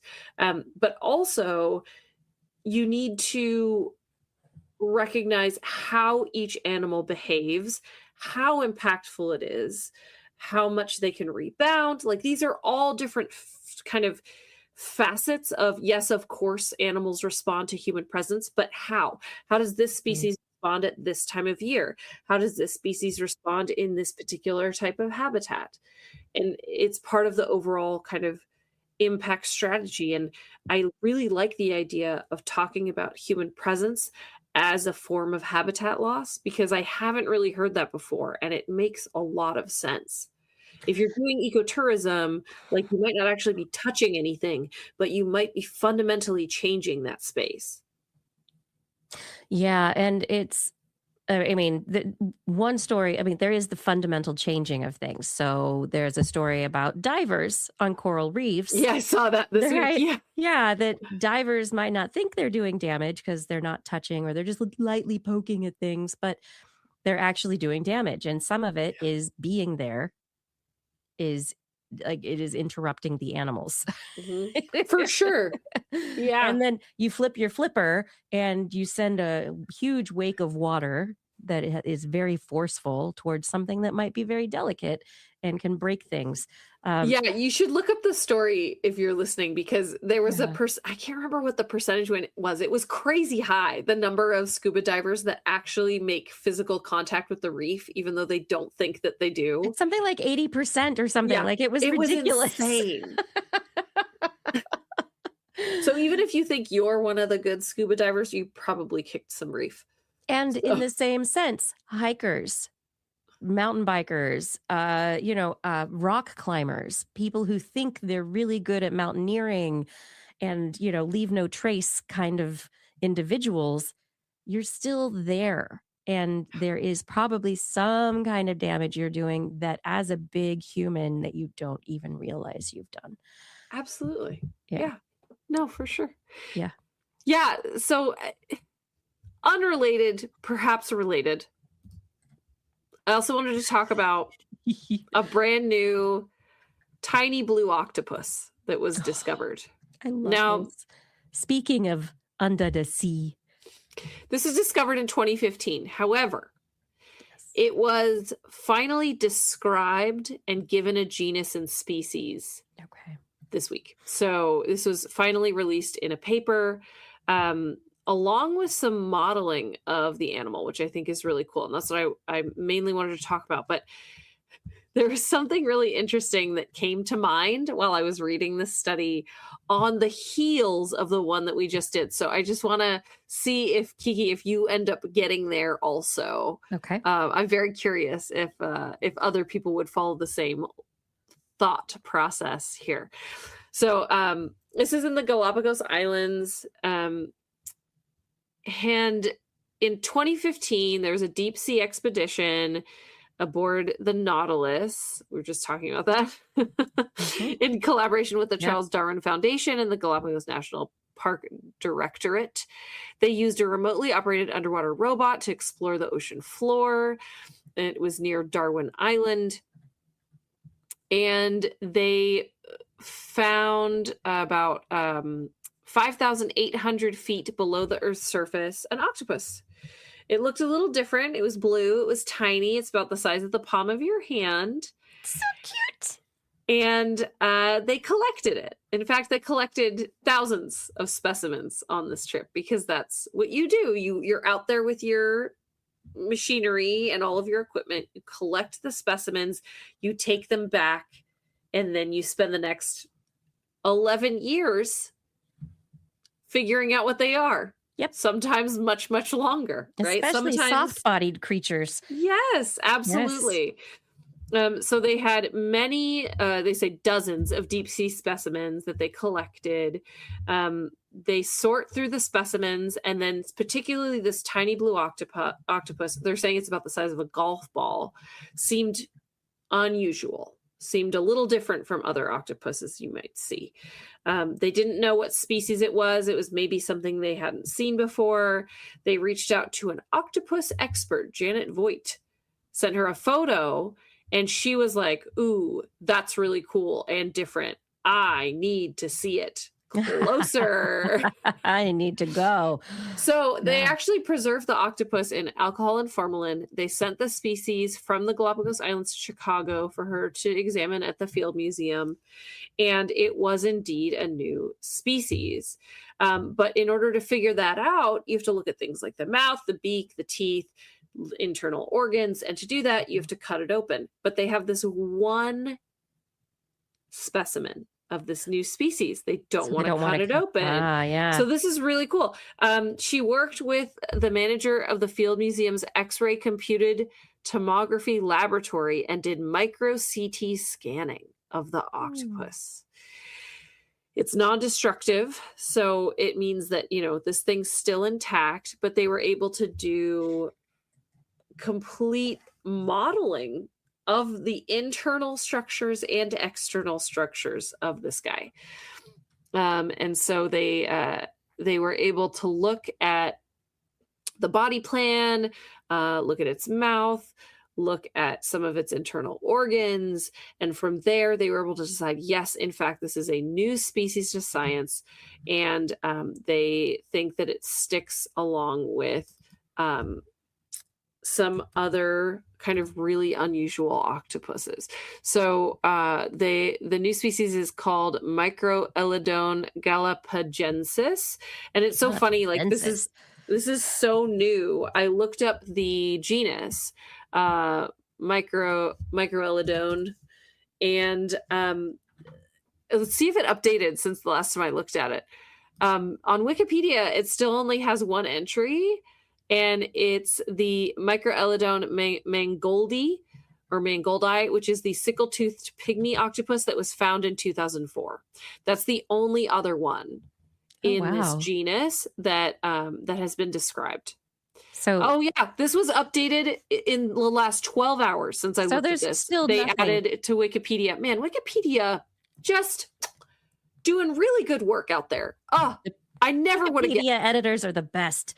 It's just this is a strange tangent, but thinking about like 15 years ago, like we were talking about before, I don't know if I would have guessed that Wikipedia would have been peak knowledge. Yeah. Like I was busy telling teenagers not to Yep. use Don't use it as Wikipedia a in their reference. research Yep. because it's crowdsourced information and it's Mhm. garbage. And now it's like the Yeah. source of truth. Like the fact that you can click a link and find. Okay. Anyway, I'm getting distracted, but Wikipedia is updated already, and here it is. Galapagensis is showed up, which is so cool. So there's only 2 of these guys now, but they're in Megalodonidae, which is a family of octopuses, and they're cool little guys. They produce fewer and larger offspring than octopuses that live in more tropical climates.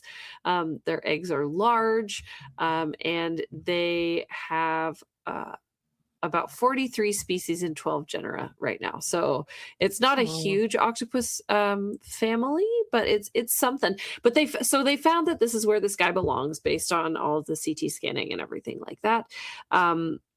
And I brought it because I do think it's very apropos that, hey, we're still meeting new cute little guys. Can we not destroy it all? Yeah, don't destroy it before you meet them.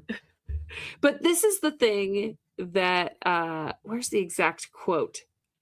This is the thing about this little guy that I thought was so funny about this on the heels of the other study that I just talked about, is that they were like, we never would have found this little guy except that like we were using a remotely operated vehicle, so it didn't disturb the octopus, and we can see things that aren't disturbing to animals like it would be if we were down there in a submersible.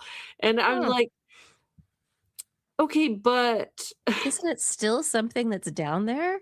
Like it's still yes. Yes. So okay, I'm not wrong there then. This is exactly what I got totally stuck thinking about reading this, because I looked it up too. There's been studies that ROVs do disturb animals. Like it's an animal that pretty much lives in the dark all of its life. You blast it with a light. Okay. So first of all, how blue is this octopus normally? Because they got chromatophores, right? Yeah. So you just bopped a light on it. Yeah. Interesting.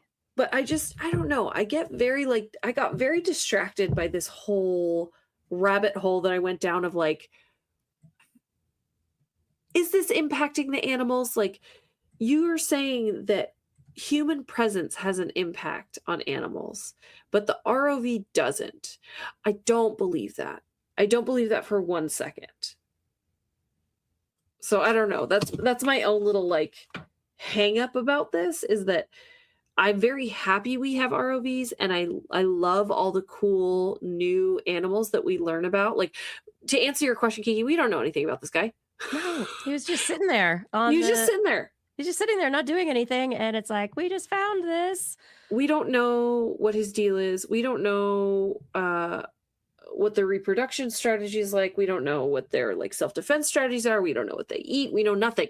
So like, to answer your question, no, we don't know anything. We got this little guy. We put him in formaldehyde. He got sent across the world, and he got CT scanned and categorized, which is how things start. I'm not saying that that's bad. Okay. Like this is how it all starts. And ROVs are the only way we get to observe animals doing certain things. Like, for example, we would never know what a blobfish looks like underwater. We would only think he's that droopy face guy, and not ugly, that it ugly, like smushed. looks like a normal fish actually under the pressure of the DC. Yeah. But they're important. ROVs are important. I want to learn more about the deep sea. This is back to the initial point of like, people need to know how cool the deep sea is. However, you do need to recognize that the ROV is going to impact animals. It's going to impact their behavior. It's going to impact their behavior after you leave. So like it also is an impact on the ecology of that space to bring in an ROV, because it's also something they've never seen before. And it's probably very scary looking. Think about if you had no knowledge of electricity. Okay. Never seen like metal before. And a floating robot just came in your bedroom door while you were asleep. I mean, you're used to floating balloons and other things, but yeah, no, wouldn't be ready for it. No. No, So terrifying. no, that's where Yeah. that was my hang up for this story, was just that I was like, you can't sit here and tell me that the ROV doesn't disturb ocean. But it's, Yeah, they're making themselves feel better by making that statement. I do think so. but I would argue you got to disturb them to save them, because you got to tell people. People got to know about this little blue guy.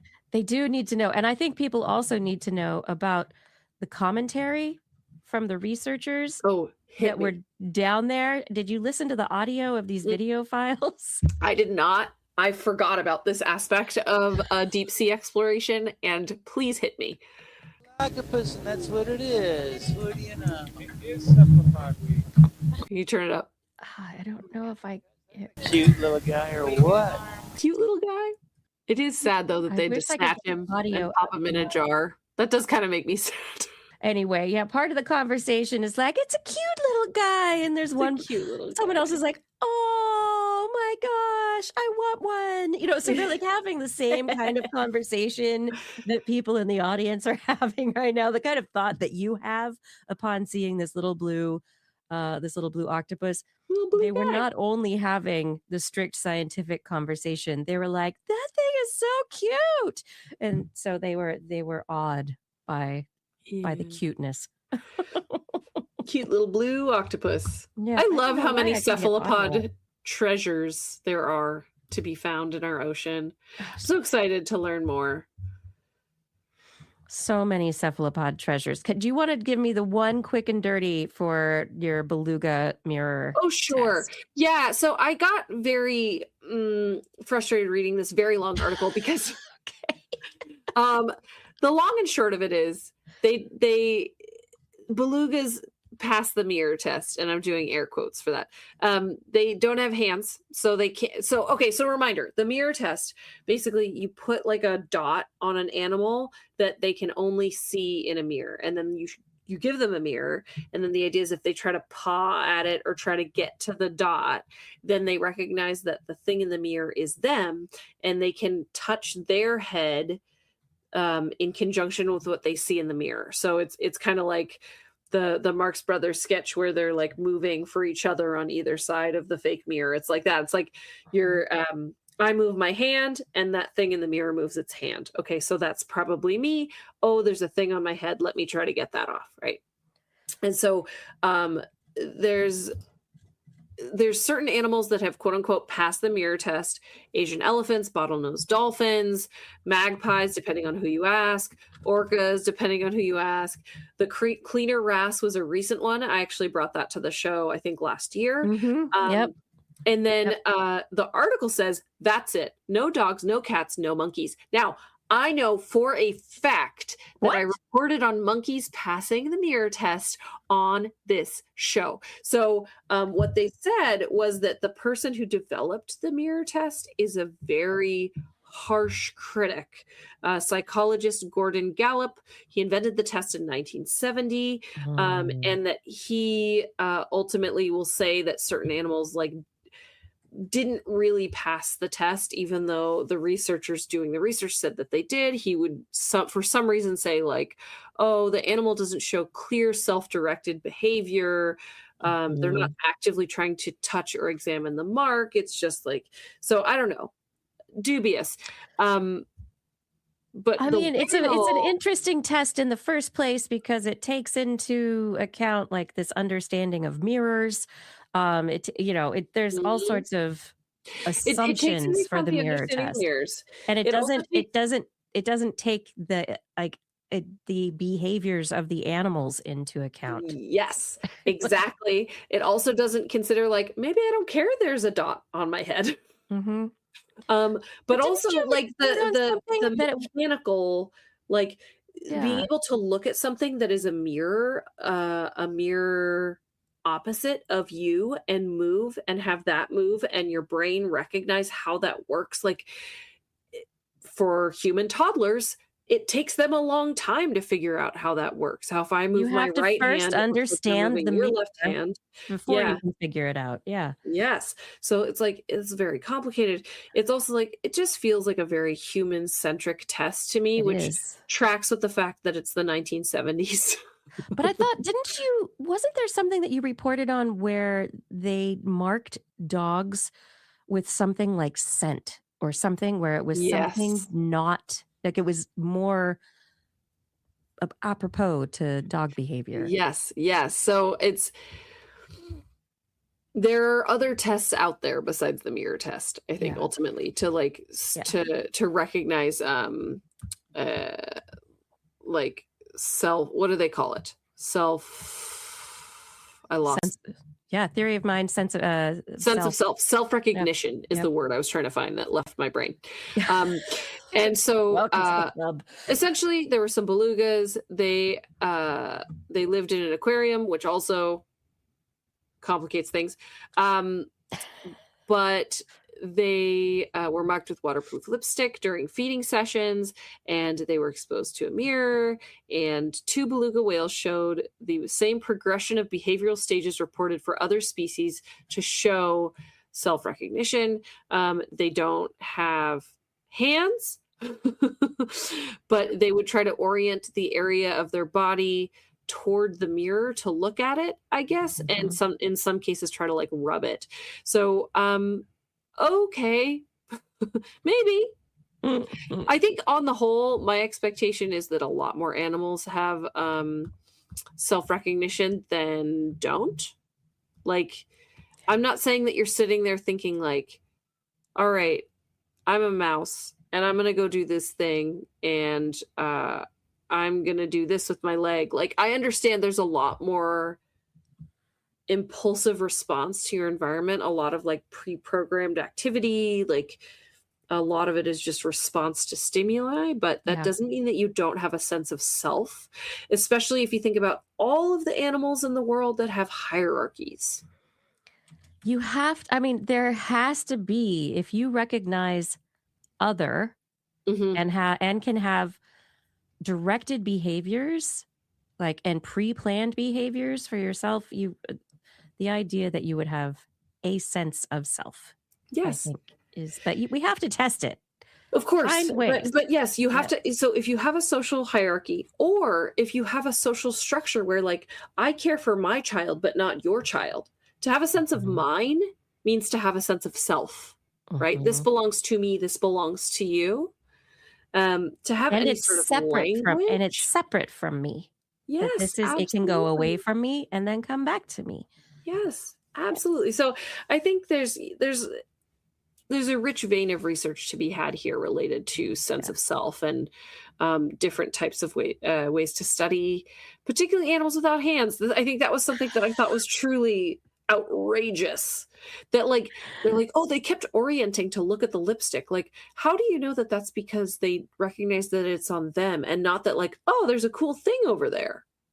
Because they're oriented, but it's the change in the percentage of time that they were doing something oriented a certain way, and so there are assumptions to all of this work. Right. But then also, like, is the bar lower for the beluga because they don't have hands than for the monkeys? Because the monkeys were doing way more than they're saying that these belugas were doing. I don't know. And yet, monkeys have not shown it yet. I don't know. Either the authors of this paper are mistaken, or this guy that made up the mirror test somehow deemed that the monkeys didn't qualify after those researchers did. So I don't know. I don't know. I love your cranky take. I don't know. It's stop underestimating animals. I don't get what you get out of it. Like, I guess you feel superior as a human. Get over it. I'm gonna just say one thing from the researcher side in the defense generally. It may not just be underestimating the animals. Maybe it is simply from the rigor of science. How do you show something without a doubt? And he was finding fault, and so finding fault, and so saying we should do this more rigorously, and look, they're not. And so they didn't pass this test, Uh-huh. you know? I think that it's the frame that bothers me. It's the binary choice. Does this animal have a sense of self or not, as opposed to how do they identify themselves? To what degree does this animal have a sense of self? Yeah. How does this animal recognize itself? And how does it really fit into their concept of social group, of environment, of existence? Like, how often do they think about themselves? Do they have image dysmorphia? Like, are they having, Probably not, oh no, because they don't see themselves often enough, I would guess. yeah, and you wouldn't. That Mm-mm. is fascinating questions. Oh, the mirror test. I agree. A very human-centric Yeah. kind of test. I'm going to stay in the oceans with Uh-huh. you, or Yeah. I'm going to jump into a study that was just published in Science Advances: Natural Tissue Immortality, Indefinite Survival of Sea Cucumber Explants. So researchers were studying sea cucumbers, which they're wonderful. They're so great. They were one of my favorite animals to work with at the aquarium. They're so good. They can be so vibrant and just they come in lots of colors, and And they're so squishy, and they're also the little vacuum cleaners of the ocean. Yes, sea cucumbers are important for the deep sea, for the bottom of the sea. They're fantastic. They're very important. Okay, so researchers went and they had a bunch of sea cucumbers that they had brought back from the ocean, and they had them in their lab. So this is from Bigelow Laboratory for Ocean Sciences, and also Memorial University of Newfoundland. In this work, they they basically had sea cucumbers. A particular group that they used were called the Solus fabricii, a cold water species of sea cucumber. And they had these cucumbers, and they knew that they had regeneration properties, but they weren't really looking at that. And so they were doing different studies and whatever. And then they found discarded tissue from a tube foot from a sea cucumber. Mm-hmm. And this discarded tissue that they found, it was just there. But it hadn't decomposed. In fact, it was surviving and seemed to be growing. Okay. And so they were like, what is going on here? And so they collected tissue from a number of the epidermal tissues of the sea cucumbers, and they just kept it in seawater, in flowing seawater, natural seawater, not sterile water. It's not just a super clean environment. It is just seawater, which has all sorts of stuff in it, microbes, minerals, phages. It has seawater, but it's flowing over them, giving them nutrients. Do it. These tissues, they just ended the experiment after 3 years and to write the paper, and they kept growing, and these tissues were just having a great old time, just growing and doing better. And so what they are suggesting is that we should be looking into sea cucumber tissues as alternatives for studying regenerative cell processes, developmental science, regenerative science. Yeah. It is nobody except for you and the sea cucumber fan club. People are not going to be ethically terribly concerned about scientists looking at sea cucumbers and maybe taking a bit of their very regenerative tissue for study in laboratories. Well, so sea cucumbers are echinoderms, so they're related to sea stars. Yes. And sea stars can regrow legs. Exactly. Yes. Yeah. So this makes sense. Like sea stars already have the specialized stem cells that allow them to do that. Right. And so they were able to show that over the time that they had this study going, they're looking at these explants. They're able to see a number of processes occurring in these cells, but there's still a lot that needs to be understood. Exactly as, what are the limitations, or what are the special properties of these sea cucumber tissues versus sea stars, brittle stars, urchins, others. But they're very excited about this. It seems like what the tissue samples they have, where we know that HeLa cells and other single cell tissue samples we have a limited amount of divisions they can make. The Hayflick limit, it limits how far tissues can go regeneratively. And these tissues don't seem to have a limit. They're still going strong, growing. And they're we haven't grown a whole new sea cucumber here, but they're I wouldn't put it past they're we don't, I wouldn't put it past the tissues. Could be fun. That is very fun. Yeah, so they are very excited about this new these bits of severed sea cucumber. It is a bit zombie tissue like, but at the same time, the potential is really incredible, especially considering the extent of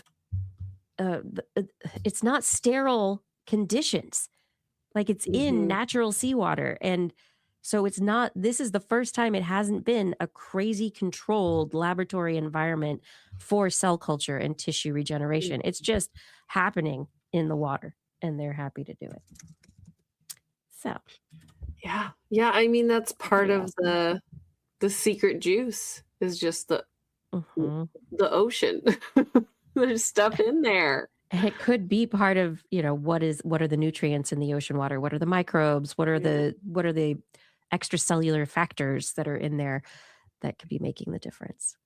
Yeah. My last story for the night, though, I think this also, our conversation about the deep sea and our conversation about, these creatures and in the deep sea and how we don't understand them, and they open doors to different environments and different questions.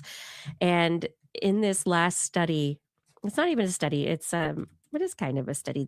These researchers decided to take a look at backdoor communities, and what they are calling these backdoor communities are online legend trippers, which I think is just a wonderful odd phrase. I don't know what that means. It's the idea of the backdoor phenomenon, and there's a movie coming out, or not backdoor. I'm sorry, I said backdoor. Backrooms. Look at me getting it all wrong. I should be accurate in my internet lingo. The back rooms, what they're calling it, and they are positing that there is dark tourism. And so their title of their work, written in the Annals of Tourism Research. Okay. When dark tourism goes para-terrestrial, online legend tripping and touring the void. So what they're positing is that people have an interest in these liminal spaces, in spaces that we imagine could be there, and what could parallel spaces be like. And these quote unquote back rooms are made possible by the internet. And so Reddit has a subreddit, the Backrooms r/backrooms. And there's a movie that's out now that I have not seen and I don't know anything about. But the idea that it has this phenomenon has made it into popular culture enough that somebody's made a movie about it, I think is very it's fascinating.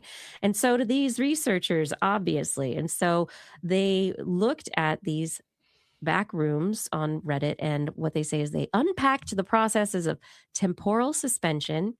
So basically losing your sense of time within a space, quote unquote, good alienation. So having the alien at, or feeling the oddness of something in a very positive way, and transcendence downward. And they say these processes enable online legend tripping, which I don't know. I guess it means legends like back rooms, tripping like vacations. No, taking a trip. So you're taking a trip to these not real spaces on the internet. And so that's the para-terrestrial aspect of it. Hmm. And that they're calling it a variant of dark tourism. So because it's not in the spaces that most people want to go. It's not the Parthenon. It's not, for your summer vacation. It's going to these very odd, not very traversed spaces, trying to find places, very, I don't know, seems very Twin Peaks to me. Okay. The importance of real world reference recedes, they say, giving way to subjective encounters with the unknown. Obscene enjoyment displaces moral engagement, and participatory myth-making supplants the bureaucratization and commoditization of travel experiences. Okay. So basically, people don't have to pay as much money to go to weird places on the internet, and that's interesting. But the backrooms phenomena, if you want to see pictures of these Yeah, I'm kinds of falling down a places. rabbit hole right now. Yes, I and went to the Wikipedia. if you Google backrooms, this whole concept, apparently there's like a backrooms tourism agency that you that'll help you find places to travel. Weird. Yeah, and so it comes from these spaces that people can create. So, you've got people creating spaces and touring through them in videos, and people can watch this. So a lot of the like Blender or Unity or a lot of these graphic design game engine type platforms, as they're made more available, people are able to use them to create other worlds, and people are going tripping in them. Oh, I didn't notice there's somebody in the back. Yeah, so there's fun, little things, right? What's just around the corner? Are you alone? Is there someone else there? This So is indeed creepy pasta. yes, it is creepypasta. But it's, I think, a fun concept, and one that, previously, before modern media, when we had stories, right? People probably imagined the parallel spaces, universes, what people disappearing in caves, but there's no door there, right? How did, where did people go? They make up stories, not it wasn't a bear stole your friend. It was, there was a door there somehow that they went through, or something opened and closed. And people make explanations that make them feel more comfortable, but that are less real in a sense, because it allows the psychological, I guess, separation of the real world and what your friend disappearing, what that really means. They're not alive anymore, right? So instead, I'll just believe they're alive somewhere on the other side of this rock wall through magic, because that makes me feel better. Better or worse, I'm not sure. Right, but there's a lot of superstition, a lot of a lot of fantasy writing, a lot of stories come from, I think, this. And I think the modern digital media is also allowing this exploration of imaginations, but making it shared. So instead of it being alone because of these like subreddits and other spaces, people are able to explore these places together. Hmm. That's interesting. You No can, thanks. yeah, I don't, I'm gonna go to bed now, creeped out. don't be creeped out. Just, make sure that your closet door is shut. Kiki, why would you say that? No, thank you. Sorry. Oh no. Ugh. Just turn on the nightlight. You're great. Oh boy. Goodness. End up in a hobby shop. Yeah. No, there are some great rabbit holes to go down for this one. So if it's your bedtime, Right. I hope that you're able to sleep well thinking of the back rooms out there. If it's not your bedtime, I hope you're excited about a new rabbit hole. Oh boy. Are we done? Yeah. Okay, we are done. Thank you everyone for joining us for another episode of This Week in Science. What fun. Great interview from Andrew Thaler and great conversation about the deep sea mining, where we are with the oceans, politics, policy. And I hope that you keep an eye on Andrew online and Yeah, keep an eye on him. just keep an eye on him. Checking on him. Oh my gosh. Okay. Anyway, thank you, all of you here in the chat room, for being part of the chat and for all the comments that you made during the show. What fun to be able to talk with you while you're here and while you're enjoying all of the stories and the conversation that we've had tonight. We just love being able to talk with you all. Those of you who are not able to be here live, thank you for being here in any way that you are. Just your time with us is so, I'm so thankful for it. And additionally, just a few people specifically to thank. Thank you to Aaron, Lauren, Gord, and others who helped to keep our chat rooms happy, wonderful, compassionate places. It was great. What a great conversation tonight and most nights. Thank you for being kind out there. Thank you to Identity 4 for recording the show, and Fada, thank you for your work on social media and show notes, and Rachel for editing the show, and to our Patreon sponsors. Thank you for supporting our show. Aaron Anathema. Let me see if I can still speak. I cannot. Adam Mishkan, Alan Viola, Alan Coffin, Andrew Swanson, Arthur Kepler, Bob Calder, Bob Coles, Brendan Minish, Brian Carrington, Chris Wozniak, Christopher Dreyer, Christopher Rappin, Craig Landon, Craig Potts, Daryl Myshak, Dave Wilkinson, Dave Youngblood, Don Munda, CEO, Eden Mundell, Eric Knapp, Flying Out, Fred S104, Shebert Lattimore, Greg Briggs, Jack, Jason Olds, John Atwood, John McKee, John Ratnaswamy, Johnny Gridley, Ken Hayes, Kenton Northcote, Kevin Parachan, Kevin Reardon, Kurt Larson, Lon Makes, Lauren Gifford, Mary Gertz, Marjorie, Mark Hassenblow, Mark Jenkins, Noodles, Patrick Pecoraro, Paul D. Disney, Paul Ronovich, Philip Shane, Pierre Velazar, Richard Badge, Robert W. Farley, Rodney Lewis, Rudy Garcia, Remy Day, Sean Clarence Lamb, Shubru, Stephen Alberon, Steve Leisman, aka Zima, Sue Doster, Teresa Smith, Tony Steele, and Vegard Schefstad. Thank you for all of your support on Patreon. And if anyone else out there, if you would like to help support this show, please head over to twist.org and click on that Patreon link. On next week's show, we will be back broadcasting at 8 p.m. Pacific Time, Wednesday, live from Twitch, YouTube, and Facebook channels. And if you want to listen to us as a podcast, make sure you look for This Week in Science wherever you like to find podcasts. And for sure, if you enjoy the show and you're subscribed already, but your friends aren't, get them to subscribe. It's a huge help. That's right. For more information on anything you've heard here today, show notes and links to stories will be available on our website. That's at www.twist.org. You can also sign up for our newsletter. Aha! I will send one day. We love your feedback. If there's a topic you wanted to us to cover or address, or a suggestion for an interview, let us know on one of our social media accounts. We are out there. Fada is doing TWIS Science on Instagram, on Facebook, on I lost the Blue Sky account login, so we're not there anymore. But he's doing amazing social media work for us. I'm out there on Blue Sky and LinkedIn and Instagram.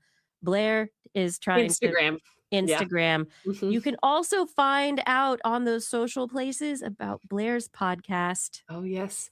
Fantastical Field Guide, episode 4, actually will be published tomorrow morning. It is Great. titled, I'm Sick of Not Talking About Godzilla. So That's we will be awesome. talking about that. Amazing. But if people do not want to do the social media, I don't like to all the time. And sometimes a better way to get in touch with us is through email. But if you want to send us an email, make sure that you put what in the subject line, Blair? You must put TWIS in the subject line, or your email will be spam filtered into the bottom of the Marianas Trench for sure.